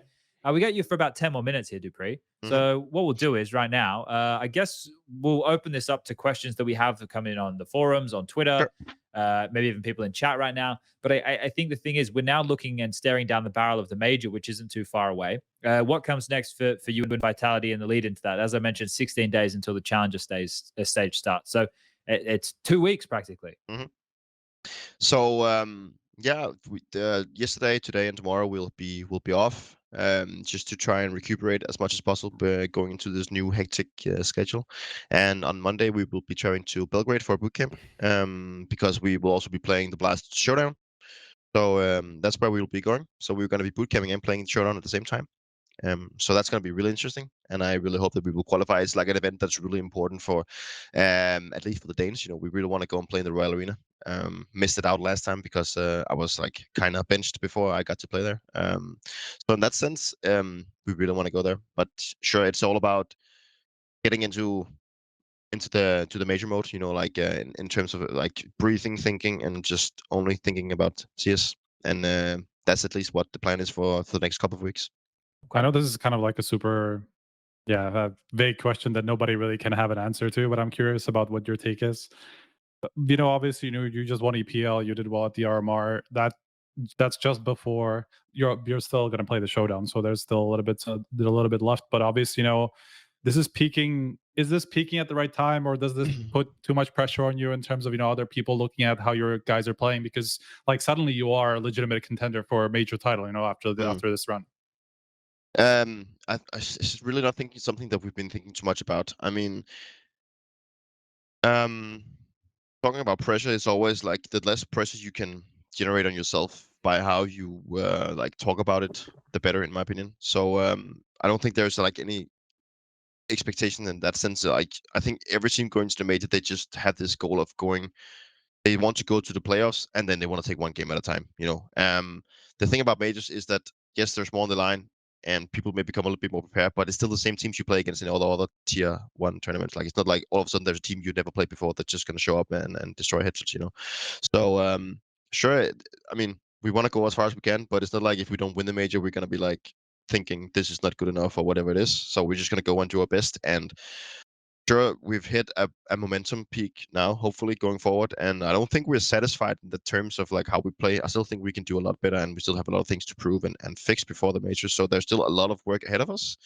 And sure, the hard work that we put in the last 2 months coming into the EPL and the RMR definitely paid off. So I hope that we will just continue this upgoing trajectory and just keep developing instead of stagnating just before the major. So I think that is like the main goal for us. Just a quick one here. Do you know, right? Like, well, in the back of your head, because I know this is a difficult thing. If I ask the question, oh, who do you think's going to win the major? Right? We're going to win the major, whatever, right? But who do you think right now, like in your mind, is the scariest team to play against? Good question, actually. I still don't think there's like a team right now that I feel is like a lot better than everyone else. And Everyone seems beatable, right? I think everyone can beat each other. I mean, that's the thing. I think that the team that could probably be the hardest to beat in like a playoff game could be FaZe. I mean, if they all start hitting the shots and they're just playing the counter that they know they can play. I mean, they are hard to beat because you need to be really on point individually. But at the same time, I don't think they're satisfied with how they have been playing the last couple of months either. So I think it's a very big mix. I mean, I think this major is like really up for grab for everyone. I mean, the same thing with Navi. They have a lot going on with the team and also with all the things happening in their country and everything. So for them, it's also really it's a really tough battle.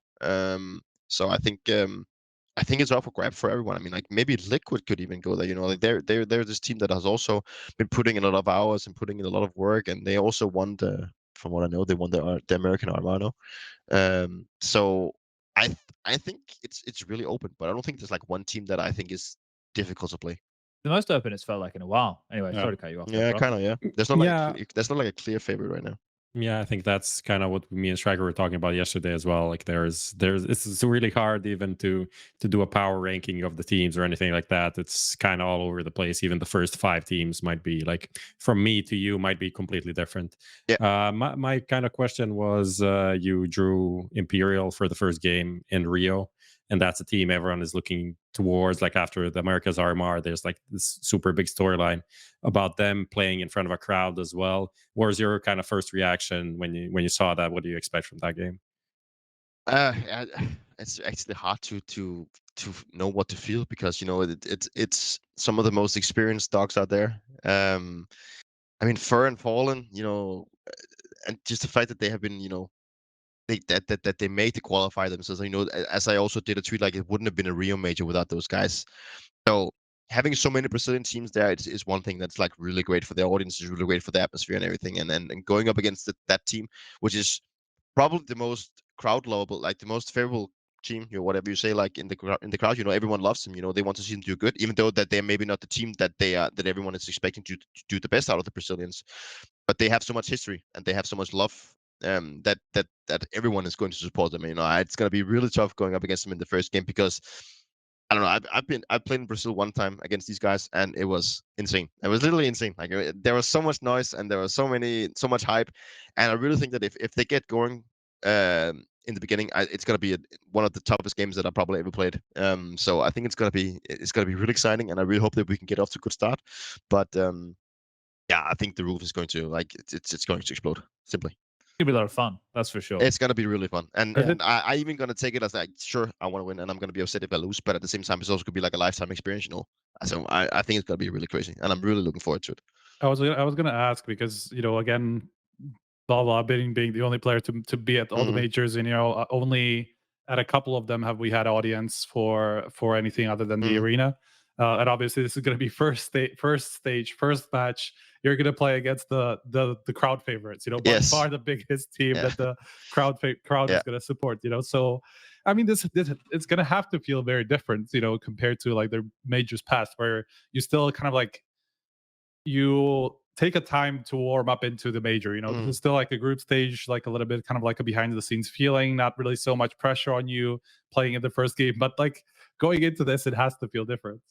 Yeah, it's gonna be. I think it's gonna be really great. I think it's really. Actually, I think it's really good for the game, and it's really good for the crowd and everything. I think it's gonna change how we look at majors in the future. I think it's a really good approach actually, and also it's nice for the crowd because if so many people want to come and watch the game, but there's only like a certain capacity. I think it's even better you get the chance to actually see the challenger stage and all that kind of stuff. And I think I mean, in some sense, it's also gonna set the setting for the whole tournament really fast. In some sense, like you go in and you already have the pressure of the crowd, and you get in that mode of like like the focus mode that you're playing in front of a crowd that you have to perform your best. I think it's gonna be really good. I actually don't see anything bad about it at all. So I think it's a really good approach for me. So Yeah, I agree. I think it's great that we all have from the start, like we know, okay, this is the major. for sure, and you see that in other games.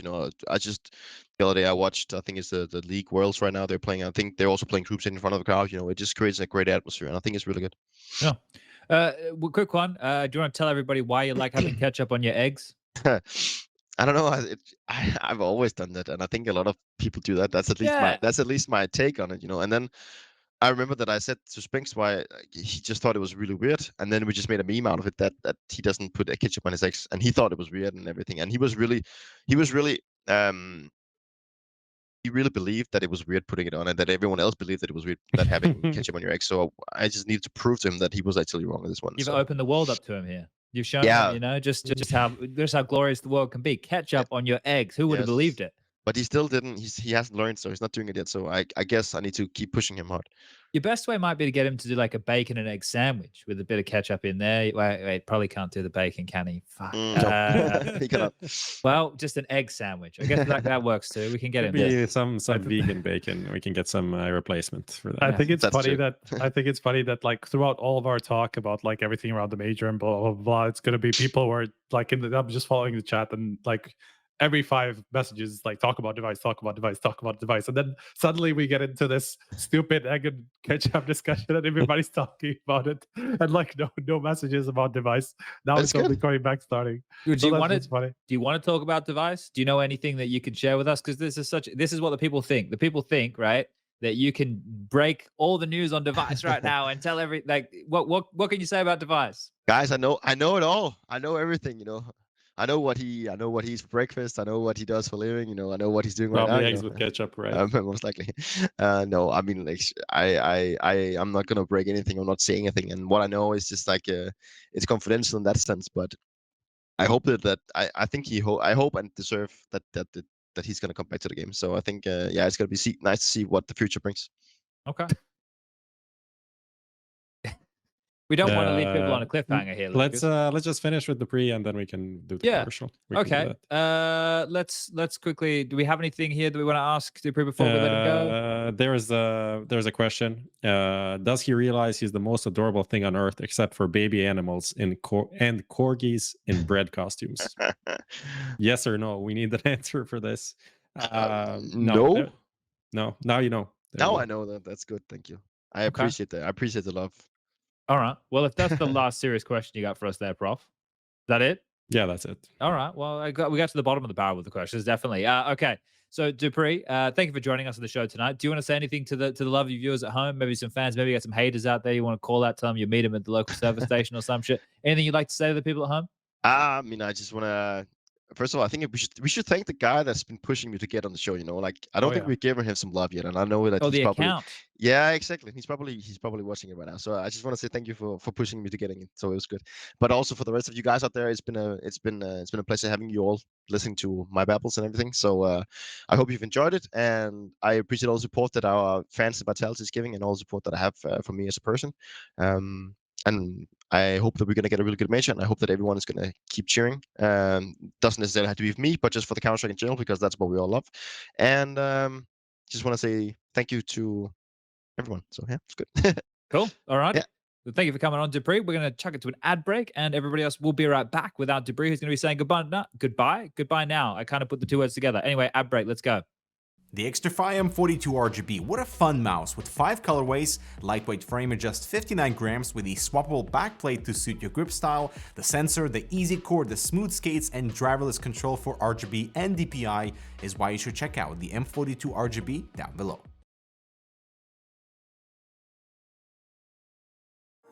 Finally, I found what I was looking for.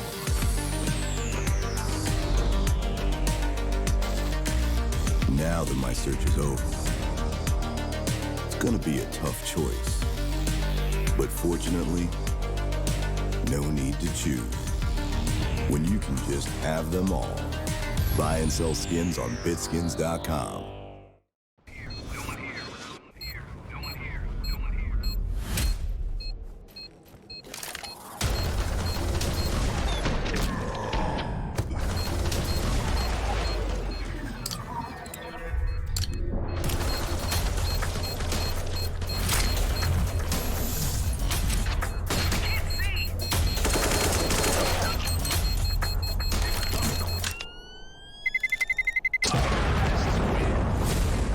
N1Bet, your bet, your game.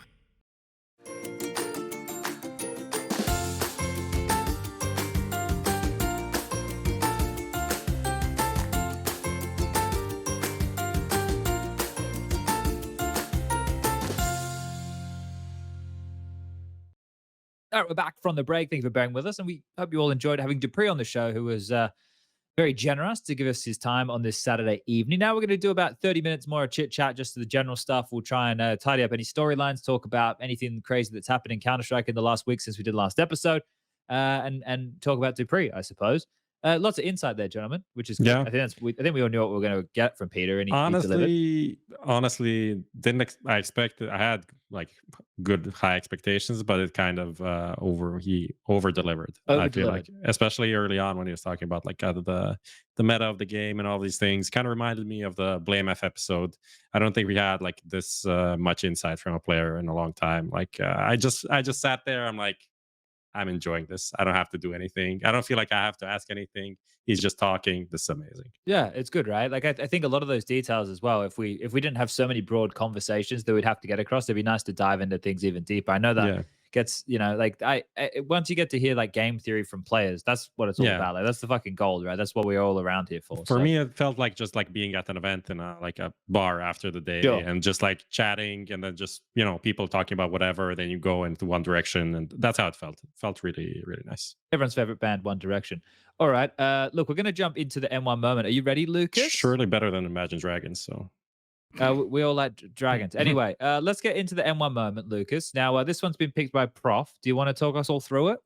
Yeah, I mean, it's kind of a cool moment. I don't know if it's playing or not. I don't have the preview, but it was just it's a reaction. We're now reacting to a reaction video, which is amazing. It's just a clip from Simple talking about his. But you want us to be quiet? Yeah, shut up. Okay, I'll shut up. I want to see more Forest. He's still playing like decent. I mean, I see his aim when he's streaming or playing some show matches. He's flicking like headshots, and he's really good. Legend of like pretty much every game. No, wait, don't lag. Stopped? Stop it, man. What do you say? What do you mean to add little tappity taps, man? You know me.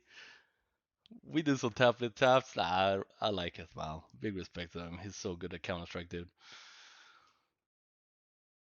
Okay, so I think we all got it, right? We've all watched this, so we all know what happens there. But it's a wholesome situation, right there, Prof. Is that what you're going for? Number one in the feels? Number one wholesome moment of the week for sure. Like just for his mannerisms, which are wholesome in itself, and Simple kind of hyping him up and him being like, stop it. It's just cute. It's amazing. He was playing the Svenska Cupen today, played okay. As Simple says, he still has it in him. So that's it's just nice. It's just real there's nothing more real. to add. That real is true. Recognizes real. I think that's what they say. So I think like two absolute legends of the game right there. It's nice to see. I don't know if people watch Forest stream. It's always a bit of fun. He's always in a good mood. I don't know how he's always in a good mood. I know I'm rarely in a good mood. So that's kind of nice to see. Good bit of fun right there. Okay, Prof, you wanted this tweet brought up? This tweet, I just saw it. It was kind of funny because obviously it's referring to we were talking about everyone Vitality and kind of skipped Magisk. Yeah, it happens sometimes in a way. We got lots of things to talk about, To be honest, also, like, dupreeh talked about Magisk like 75 times. They've been teammates for 5 years. It's like, what new does he have to say? I mean, there is always something to say, but if there was someone to skip, it was him this time. Maybe if we want to talk, if we want to hear about Magisk, maybe Magisk can come on the show next time, and we can just talk about him. If so, we haven't had him yet, right? There we go. I think we have had him before, right? We had him on the first episode of HLTV Confirmed, actually, Really? but the one that was recorded, that wasn't live. Okay, so it was a very different. It was a very different concept back then. All right. Yeah, well, it's all right. We'll get him next time. There's lots of other people on that team to talk about. Like, I'd like to learn more about Matt, who's one of the analysts for the team, who maybe a lot of people don't know. He used to play back in the French scene. He was a 1.6 legend from the French days, right? There's a lot of names that we could go through over there. They've got like their manager, but he's also, I guess, like their sports guy. He's like a bronze medalist or a silver medalist in the Olympic Games. He's got a massive beard. He always seems like a cool lad. See, lots of people we could talk about here. Right? No, lots of things. So many players. All right, so let's jump in and do some of this housekeeping. Now, I think as we were talking about on last show, Astralis was saying, oh, they're doomed. This, it's probably good they didn't qualify. They can blow the whole thing up. Well, they're now in the process of blowing the whole thing up. It's kind of a shame that Trace loses his job after inheriting an already sinking ship. Yeah. Like, it feels like such a scapegoat situation, man. Yeah, this isn't your boat, but you'll be going down with it. But it enjoy. has 10 holes. Please sail across the Atlantic. We have to find the captain. And they brought him in. They were like, listen, we got these fucking rowdy lads in the team right now. We need a fucking bodyguard to make sure these motherfuckers aren't getting out of control. And then they fire the guy. It's he leaves. Bro. He takes one, escapes his sight for 5 minutes, and everything goes to shit. They had to literally get the next biggest guy in Danish Counter-Strike to deal with fucking Config and Blame F. So they bring in Trace, who's like the mountain sun or something. The fucked up part is like, the fucked up part is like, if actually Blame F and Trace were there, no one way would get in a fight with this. No one in the world will get in a fight with this team. They're fucking huge. Like, I remember doing an interview in Cologne with Trace. I'm like, I'm gonna ask him some tough questions, and then I walk up to him, and he's like a head taller than me. I'm like, maybe I should rethink these questions. Just like such a huge guy. So, but like his story gets forgotten about in all of this, right? It's like he was over there with Ecstatic when God from Sky and everything like that, and then they bring him over to this team. Actually, he wasn't there that long. Yeah, to the academy team shortly, and then he gets promoted, right, over Ave, and then now they're in this mess. It's like, okay, so who do they bring next? Is MJE gonna get on the phone? I was gonna say Wimp, MJE. There was like Mine who used to play with MDW. Wimp was there for a while. Didn't they bring him in, or was that was the North? That was North. Yeah. He's also huge. Thunder comes in. Just bring them all back. Like, we're just restart the whole Danish count. But this is the thing. Like, the team's fucked. So what do they do now? Like, they didn't blow it up enough. It's like, okay, Trace is gone. That's fine. Can we bring up the Sprout thing, because that's such a Giga Chat thing to do? Sure. The response, the tweet. Okay, bring this up, Lucas, for everybody playing at home. Just because I think that's funny, and I think that is very telling of how fucked Astralis are at the moment. I think. Because, if you have Sprout, obviously Sprout has been an organization that kind of like was considered a farm team, but I think in recent times it hasn't really been that way so much, because we saw how Ents weren't able to get Launex out of his contract with Sprout, when they were pushing apparently very hard, from what Snappy was telling us. And so obviously, it's not as easy as getting like a big star out of Sprout at the moment. And especially, if it's somebody with as much potential as there, who is going to be difficult to replace for Sprout, unless you give them a lot of money for it. So, and with Astralis apparently already paying quite a big buyout for Device, do they even have the money to pay Sprout for an up and coming star like Stare, and to actually what do you do? Replace? That's what I'm saying. Like, who the fuck? But is Barry touchable in that team? Like, can you get Barry out of Sprout? You reckon? I doubt it. I mean, he's kind of the guy who's been pulling the strings, apparently, like who's been putting together the team. So that's also unlikely in terms of coaching. But it's just like in terms of players, coach, you can figure out the coach at some point. And like, it's the team that the team that you have to be concerned with the most at the moment. Of course, like it would be helpful if you had a guy who could actually scout somebody who we maybe aren't necessarily aware of, or or somebody who's kind of like on the sidelines that we're not necessarily sure about. But at this point, you kind of need to break out the bank to be able to They're get not going to do players. that, right? That's the problem. Like with everything we know from Astralis, they are very careful with money, like extremely so, because they're publicly traded and it's not that easy. They just don't have a lot of money to just throw around on players. They've But I always respect this historically approach, waited. right? Of course, I mean they've always historically waited for players' contracts to run out. Oh, hold on. I don't mean I respect Astralis' approach. What I mean is I expect their approach, which is probably where Glave's at right now, which is like, yo, you kept me on life support this whole time. You just kept like giving me jolts, just keeping me alive. And now that I'm dead, now we're completely fucked here. The whole thing is burned down to the ground. It's like we're the meme, Right. But everything's not fine anymore. Like we No, can not- clearly see the fire department's on the phone, but the fire department are on the way, but it's already too late. You've lost all the fucking valuables. The house is gone. You didn't have insurance because you're an idiot. That's like me. That's that is actually an extremely good metaphor for this, because Astralis' insurance would have been having like a really young guy who's really on the up, and having him in the team from the start. From when they knew that Magisk and dupreeh were leaving and Zonic, at that time they probably should have considered cutting Spinx as well and getting a really young guy in. Not just blame him for when they the had Copenhagen Bubsky. Flame, some of the Copenhagen Flames player Bubsky, yeah, that's Well, also of course, an option, yeah. I mean, you had Bubsky, but like they passed up on all these Copenhagen Flames players clearly, because like they were trying to sell the whole team or individuals for a year or some shit, and Astralis didn't jump on anybody. So like that obviously was a mistake, that keeping like some of the older like so much of the older talent. I mean, until Config left, their average age was like 25.8 or some shit. Like that's a really old team, and so obviously if you lose one of those key players like a Config, like you're just fucked at this point, because you don't have that insurance of like a younger guy who's just going to get better in half a year, that you can bring up and actually get to that level. There's no future of this team at the moment. Like you have to get somebody young to help you. But here's the thing, right? You bring up all this and you're talking about having to do this. Let's just put ourselves in the shoes for a situation, because this situation isn't the first time this has happened to a team before, right? NIP, right? You take what dupreeh just said about being the AWPer in Astralis, right? He mentioned in that team, you come with filling the position of device and living up to that. Well, we had that with he was NIP. playing with Lucky. He was playing with Lucky as well. Like dupreeh played with Lucky, so I feel like that's also kind of a reference to his time in Astralis. But you look at some of these teams, right? So like NIP back in the early days, where they were always struggling to fill that fifth position, either because the aura around that spot was we never got a lot from this role, or we need to fill this role, right? We had Makalele, we had obviously Fifi, we had Aloe in there, right? That we had Pith in there, like the amount of different names that would come through that, right?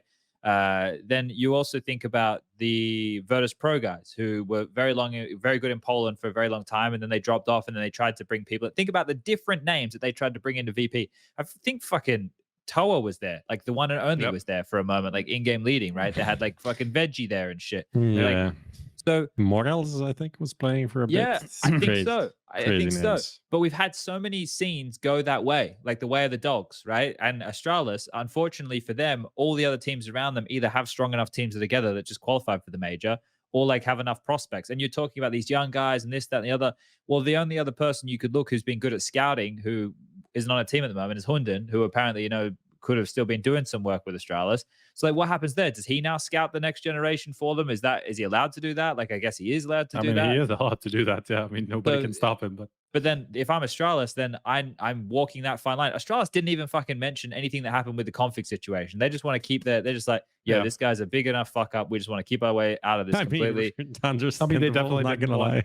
They definitely didn't want that to be out there, and then config just went ahead and did it anyway. But like, the Astralis name you is understand tainted. why. Yeah. Think about how far the Astralis name has tainted since 2019. Yeah. That's incredible. Like dating back to all those decisions about like Bubsky and like the whole 6-man, we're gonna build a 10-man roster, blah blah blah. All this stuff that obviously never even came to fruition, or even coming close to fruition. The only time that they actually tried it was like way after that they said all these things with Bubsky. Obviously didn't work out. They even had him playing roles that he wasn't even fit for, and like instead of players he wasn't supposed to be in for. So that they've just fucked their own future by this. Like literally you lose a key player like this and you have nobody else to turn to. Like you have to buy out. But now you can't, because look at Heroic. They just like re-signed Stone and Cadian, and it's pretty unlikely that any of the other players would leave at this point because it's just a better team. They're probably pretty well off at this point in terms of like an organization standpoint. And have slots as well, so they have the blast. They have the blast partnership in slots ESL. and both blast and ESL now, so it's not like you have so much over them. It would literally just have to be on the Astralis name, and that being the biggest team in Denmark, and like all the fandom that comes with that. It'd be an Because obviously situation. that's the only thing that they have over Heroic at the moment. It's just the fandom that comes with being an Astralis player in Denmark specifically, because there's obviously a lot of that there's a lot of support, not a lot of for Heroic. But still, like, it would still be difficult to get anybody out of Heroic because it's just a better team at this point. You've just lost Roy and Nikodoi to Fnatic. You know, that could have been like a duo that, of course, Roy is not necessarily a young player, but you know, he's still a guy that could have been potentially at least like a short-term fix for them. And Nikodoi like is the best AWPer in Denmark. Nikodoi like probably was in the first place probably their best choice, but somehow they never really got him when they had Lucky, when they had Farley. Like Nikodoi was always an option. You know, maybe at the time it wasn't necessarily clear if he was going to be better than either or than like a Farley, but obviously like he should have been in that discussion, but somehow they never even considered him, or they never actually got him for whatever reason. I mean, they can't get Siphon and I'm gonna fuck you up. I mean, he costed something versus Farley that didn't cost anything. I feel like that's the only difference. Probably, yeah. That's the thing. You know, they were too cheap at too key of a moment that, you know, it was too difficult, because they also got Blamef and Config for free, you know, when they got out of Complexity. Like that was at the end of their contracts as well. So like you have Zyphon and you have Stair, who would have been two other like key players that you could have gotten. You didn't get either of them at a time where probably you should have moved in. And like, so like, who the fuck do you turn to at this point? Like it's impossible for them to find a good replacement for Config, let alone if you want to replace Zipex as well. Maybe they can sell a ESL spot and then buy some players. Yeah, maybe. Probably, yeah. I'm just looking right now at like who Device has been playing with, right? On all these parks. It's too many different names, right? So I was just gonna say, like, wouldn't the best thing be let everybody else go, right? Or don't completely let them go, but just be like, yo, we're not building the team around you. Device comes back, then Device can pick who he wants and start fresh. You know what? Trying to like whack band-aids on. You know what would be funny as fuck? If all this time, you know, Astralis with all these issues around an AWPer, you know, there not being any AWPers in Denmark, they would just be forced to go international because of not an AWPer. No. I think that would be the funniest to be honest, way to turn out ever, because like obviously, you know, they've been trying to keep, not trying, they've obviously kept, you know, to Danish rosters this entire time, and it would have been an easy fix to go for like an AWPer outside of Denmark. But they obviously never did that, and now they're trying to get back Device. But now it almost seems like they're kind of forced to go outside of Denmark for some of the talent that is available. Honestly, it's the most logical going international. Right, with how fucked they are in terms of Danish talent. Like it's actually at least temporarily, but they can't. It's crazy.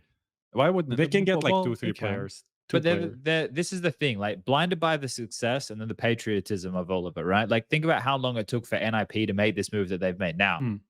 They brought someone in, they're like, you're muted.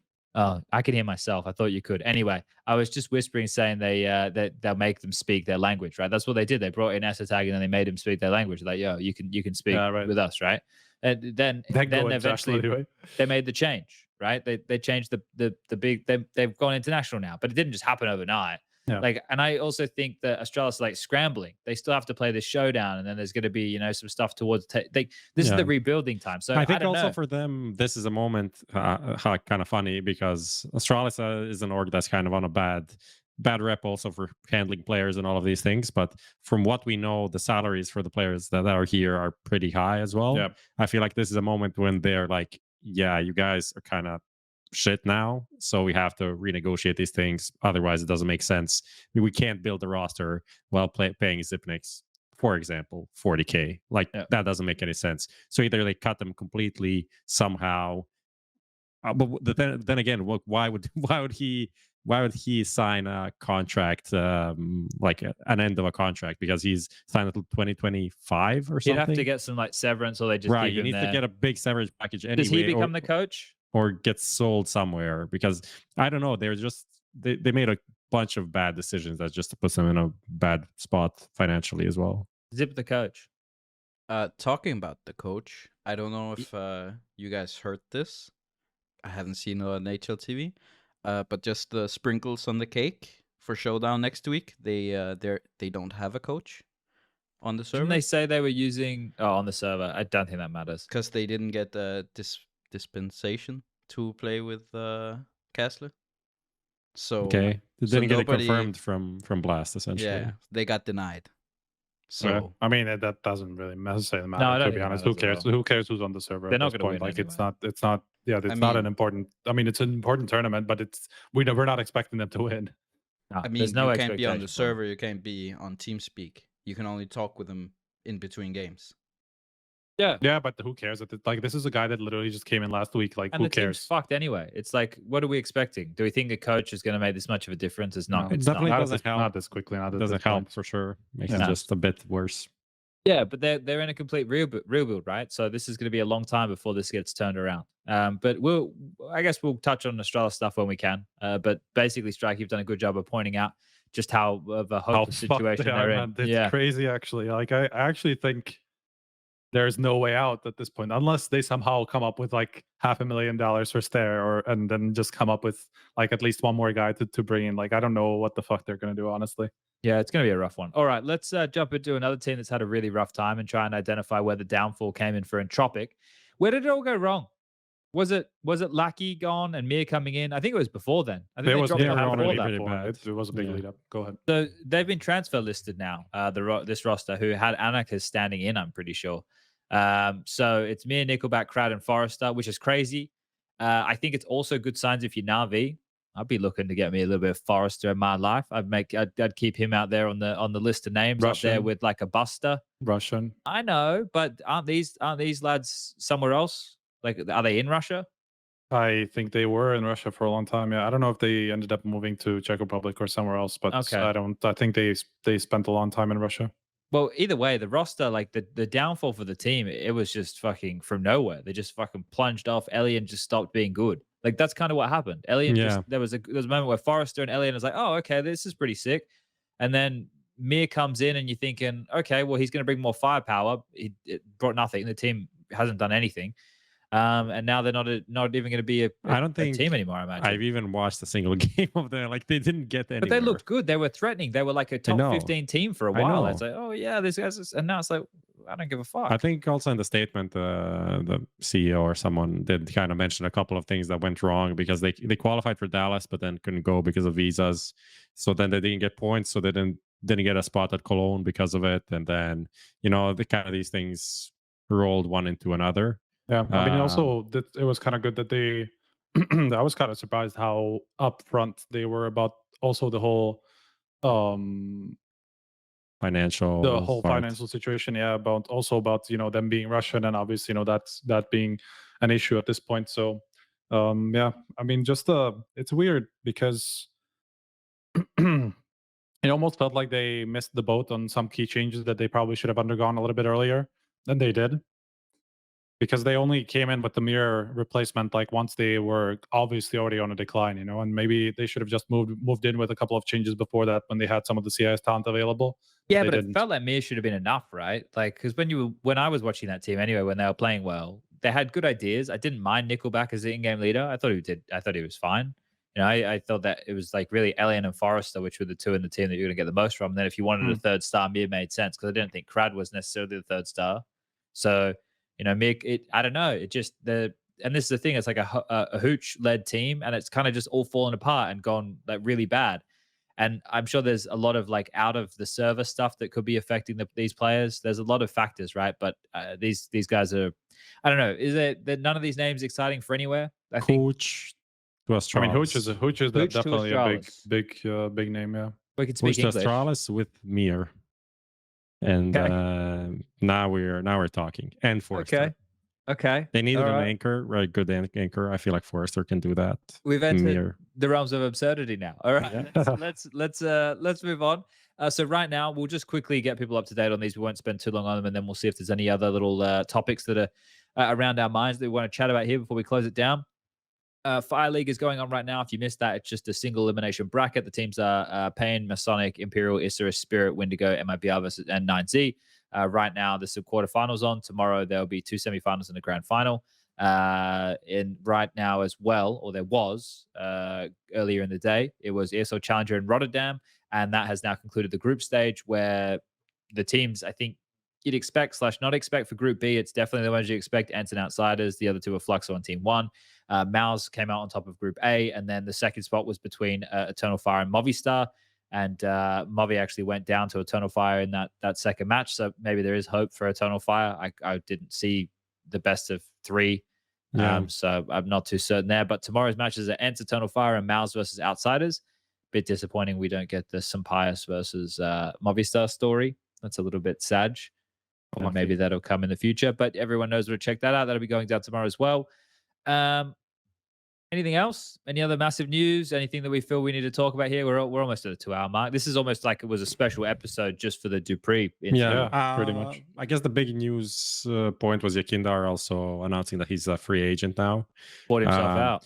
This is all of these like Russian org kind of, we're announcing things but we're not announcing things and everything's weird, just like the Cloud9 Gambit thing. So he's now magically out of contract, no one knows how, and he's going to magically appear in some other team that can't do anything with Russian companies, and everyone's going to be, this is fine, and continue on with our lives.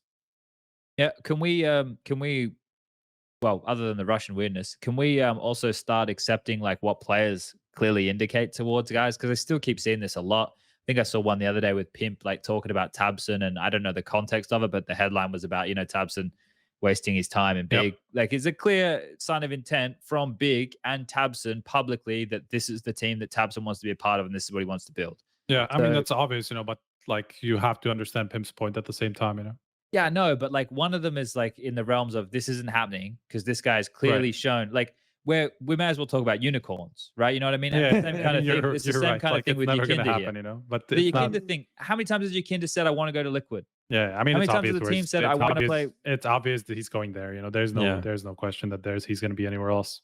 So then I think we just like the people when I you're see, just offended because people are talking about cutting JKS from G2. No, but like I'm more at the Na'Vi YEKINDAR one. It's like guys, like what like. Yeah, that's not. That doesn't seem like it's. There's probably a lot of names you could put in there, but YEKINDAR's probably not one of them anyway. Can we just? He wants to go to Liquid. I think you should also consider that even if YEKINDAR was probably the guy who bought himself out of the situation with Virtus Pro, I'm sure Liquid is there to help out. In terms of making sure that he's compensated enough to be able to cover off some of those losses. So like.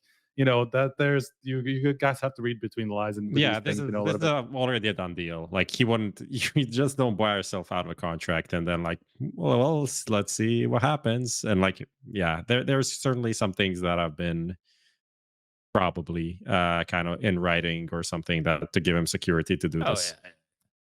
I think being part of like an American team as well for YEKINDAR is massive. I think like this is that's huge for his brand as well. Like it's even huge outside for Liquid. Liquid just bought some of their future right here. Like they have a piece that is, let me just double check YEKINDAR's young age, 23. So it's a good move for them as well. Like this is still quite early on in YEKINDAR's career. So an OC is another early piece as well. So there's some fun stuff here. I wanted to, I don't know if we wanted to talk about this, but there's the whole FURIA thing where they enlisted their poker player co-owner as their coach for the major. Why not? Tell me why not? I'm curious. Look, the whole reasoning was that he would be a better fit in terms of helping them with pressure situations and things like that. I mean, I can see that angle. I guess I can't really fault them for trying that, but at the same time, I mean, it feels a little bit like a publicity stunt. They're gonna have like a Brazilian crowd and all that, and having like a more prominent figure behind them. Could be good for them in terms of that aspect, just because FURIA, even if they are Brazilian, they're not the biggest Brazilian team, and so having a little bit more support is always helpful. I don't want to be pessimistic about this. Maybe it's a good angle to take. Entirely truthful with the reason why they put him behind, but it feels a little bit weird, to just cast out your assistant coach. It almost feels to me like Pasitos could be even on the way out, and that's why they're not so keen on having him behind the team anymore, because maybe by the end of the year he's not going to be with the team, And so like, why would he stand behind them at the major at this point? So that feels like a few too many things falling into place for it to be as simple as what they're putting it. Well, I don't know. I have no idea. So excuse me. I'm very phlegmy at the moment, guys. I'm very blocked up. I'm not having a great time. Yeah, I don't know. I don't know enough about it, but I don't know. I like the fact that you're being pessimistic. I'm reading. I'm kind of like maybe reading too much into it, maybe not, but it feels like there's more to this story than I'm what usually they're too much saying. of an optimist here, you know, and not the prime version. Yeah, I mean, usually I I like to be more optimistic as well, or positive, but Well, I feel like there's more. Be optimistic about Thomas, Spitty, and Lord joining Koana until 2023. Be optimistic about that. Yeah, Sell I that to the mean, people. look, it seems like it's just a place for them to play for the time being and seeing whether there's anything there. It doesn't seem like super. It's Spitty and Dennis back together. Why aren't you excited about that? Sure.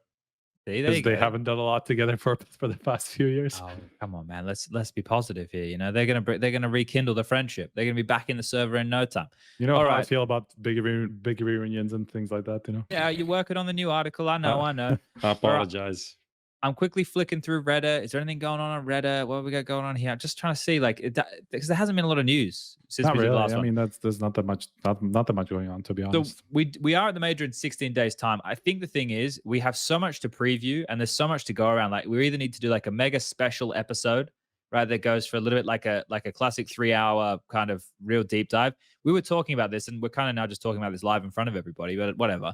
Having somebody like Mahone on the show, right? And I gave like a very specific example in our chat, but I'm curious as to how much people would want to talk that level of like game theory about teams, because with the sentiment we have, and this is us using like Counter-Strike maths and what we've seen so far, I think we all agree here, and dupreeh was on the show just before, everybody agrees that like there's no mega clear favorite. Like there's obviously favorites, right? And we have teams who we think can go far and run deep, but I think it feels quite wide. And I guess that the other thing in this is like in an event like this where there's no clear mega favorites, it's about capturing like lightning in the bottle. So it's about what type of Counter-Strike at the moment is being played that could be interesting or could be snowbally, or is it really default heavy, or, you know, who has the best. So maybe some chat like that could be interesting, but I don't know. It'd be interesting how we try and frame it. I'm just rambling now. Yeah. I mean, it's classic chat. It's obviously a very in-depth conversation. I'm not sure the pre-major the like pre-major episode would be necessarily for that, but I mean, it's an idea. Yeah, we can probably fit in. We've got 16 days, right? I need to travel on the 26th, so we've probably got 1 or 2 more shows in there. If we do something like mid next week, and that's like just before, there's so actually we can get a bit more stuff in. A good question. Will there be HLTV Live confirmed in Rio? There will be, unfortunately not with an audience, because we didn't really find an appropriate venue and all of these things that are kind of hard sometimes if you don't really find a perfect spot. But we will be doing a show actually every day of the playoffs, or one day before the playoffs. So there's going to be something going on nonstop. We'll try to do it a bit differently. Of course, we're not going to be doing like 2.5-hour shows every day, but like sort of like daily previews before the game start on these like playoff days. Yeah. Okay. That's exciting. Something for people to look out. People to look out for. People to look out for. People. It's late. It's been a long one. Yeah. Okay. It's Saturday night and we're done, I suppose. So, boys, we all good? Everyone happy? Yeah. I mean, one thing I want to say is maybe this is not necessarily the crowd that it's going to be directed at, but we will be doing something quite special in terms of covering the teams that are at the major, which is all 24 teams are going to have, or each of the 24 teams is going to have their own separate article about basically like a very wide look at what the team is about, what their essence is, what their cool factor is, basically for people who kind of maybe aren't sure about like all the storylines heading into the major and all of the teams. You know, a lot of the time we get new fans following the major because, you know, it's the biggest thing that we have, and they always come back because, okay, like I don't really have time to watch CSGO from like all the time, but this is what I want to watch. But I don't have a favorite team. And so this is kind of like what I wanted to do with these major profiles, you know, to just present everything from kind of like a very wide angle about a team, and, you know, some of the more recent storylines and things like that, expectations at the major, so that people can get drawn in and maybe find a team that they're going to be a fan about, or a player that they're going to be a fan about. So every single team that is going to be at the major, all 24, are going to have their own team profile article, and we're going to start with that in a few days. Okay. I was going to ask, when is that coming out? That's exciting. Yeah, I think the thing is, right, like we try and discover as much about these storylines as we can, but it's really when the event's on that people are paying attention, and that's when I guess we got to turn this spotlight up. So 16 days till it all goes off. Some fun teams to learn about here. I'm sure people like, especially when you talk about team like Gamer Legion and where all these players came from in their different play. There's to be some fun stuff in here that people can get behind. It won't just be the Bad News Eagles underdog story for sure. Right. All right. That has been another episode of HLTV Confirmed. Thank you.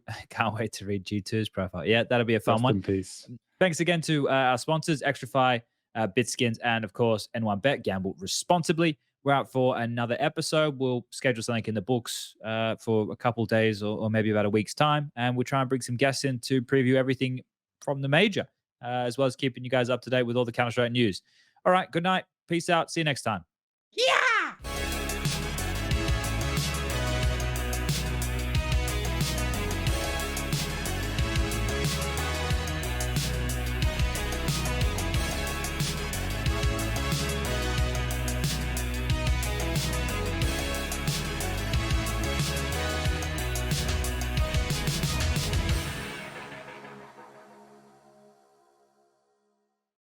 Add some fun to your space with Xtrfy, designed in Sweden with focus on quality products built on experience. You're looking at Project 4, their 4th generation of products with super cool colorways to stand out, with matching sets to satisfy with a solid B4 bungee, lightweight ergonomic M4 mouse, the K4 keyboard is fantastic, all of which are performance focused, and finish it off with colorful GP4 mouse mats that are bold in design and smooth on the surface. The retro theme in particular has got the feels. Complete your setup with Xtrfy. No regrets guaranteed.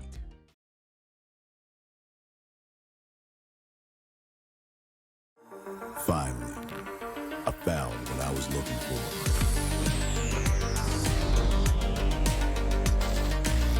Now that my search is over, it's gonna be a tough choice.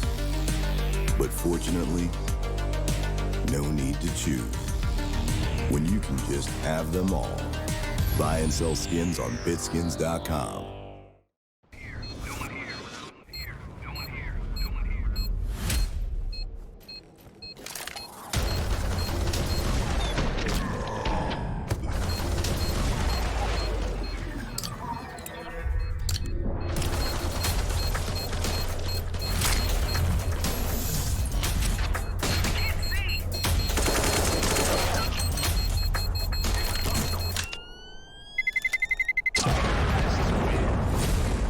N1Bet.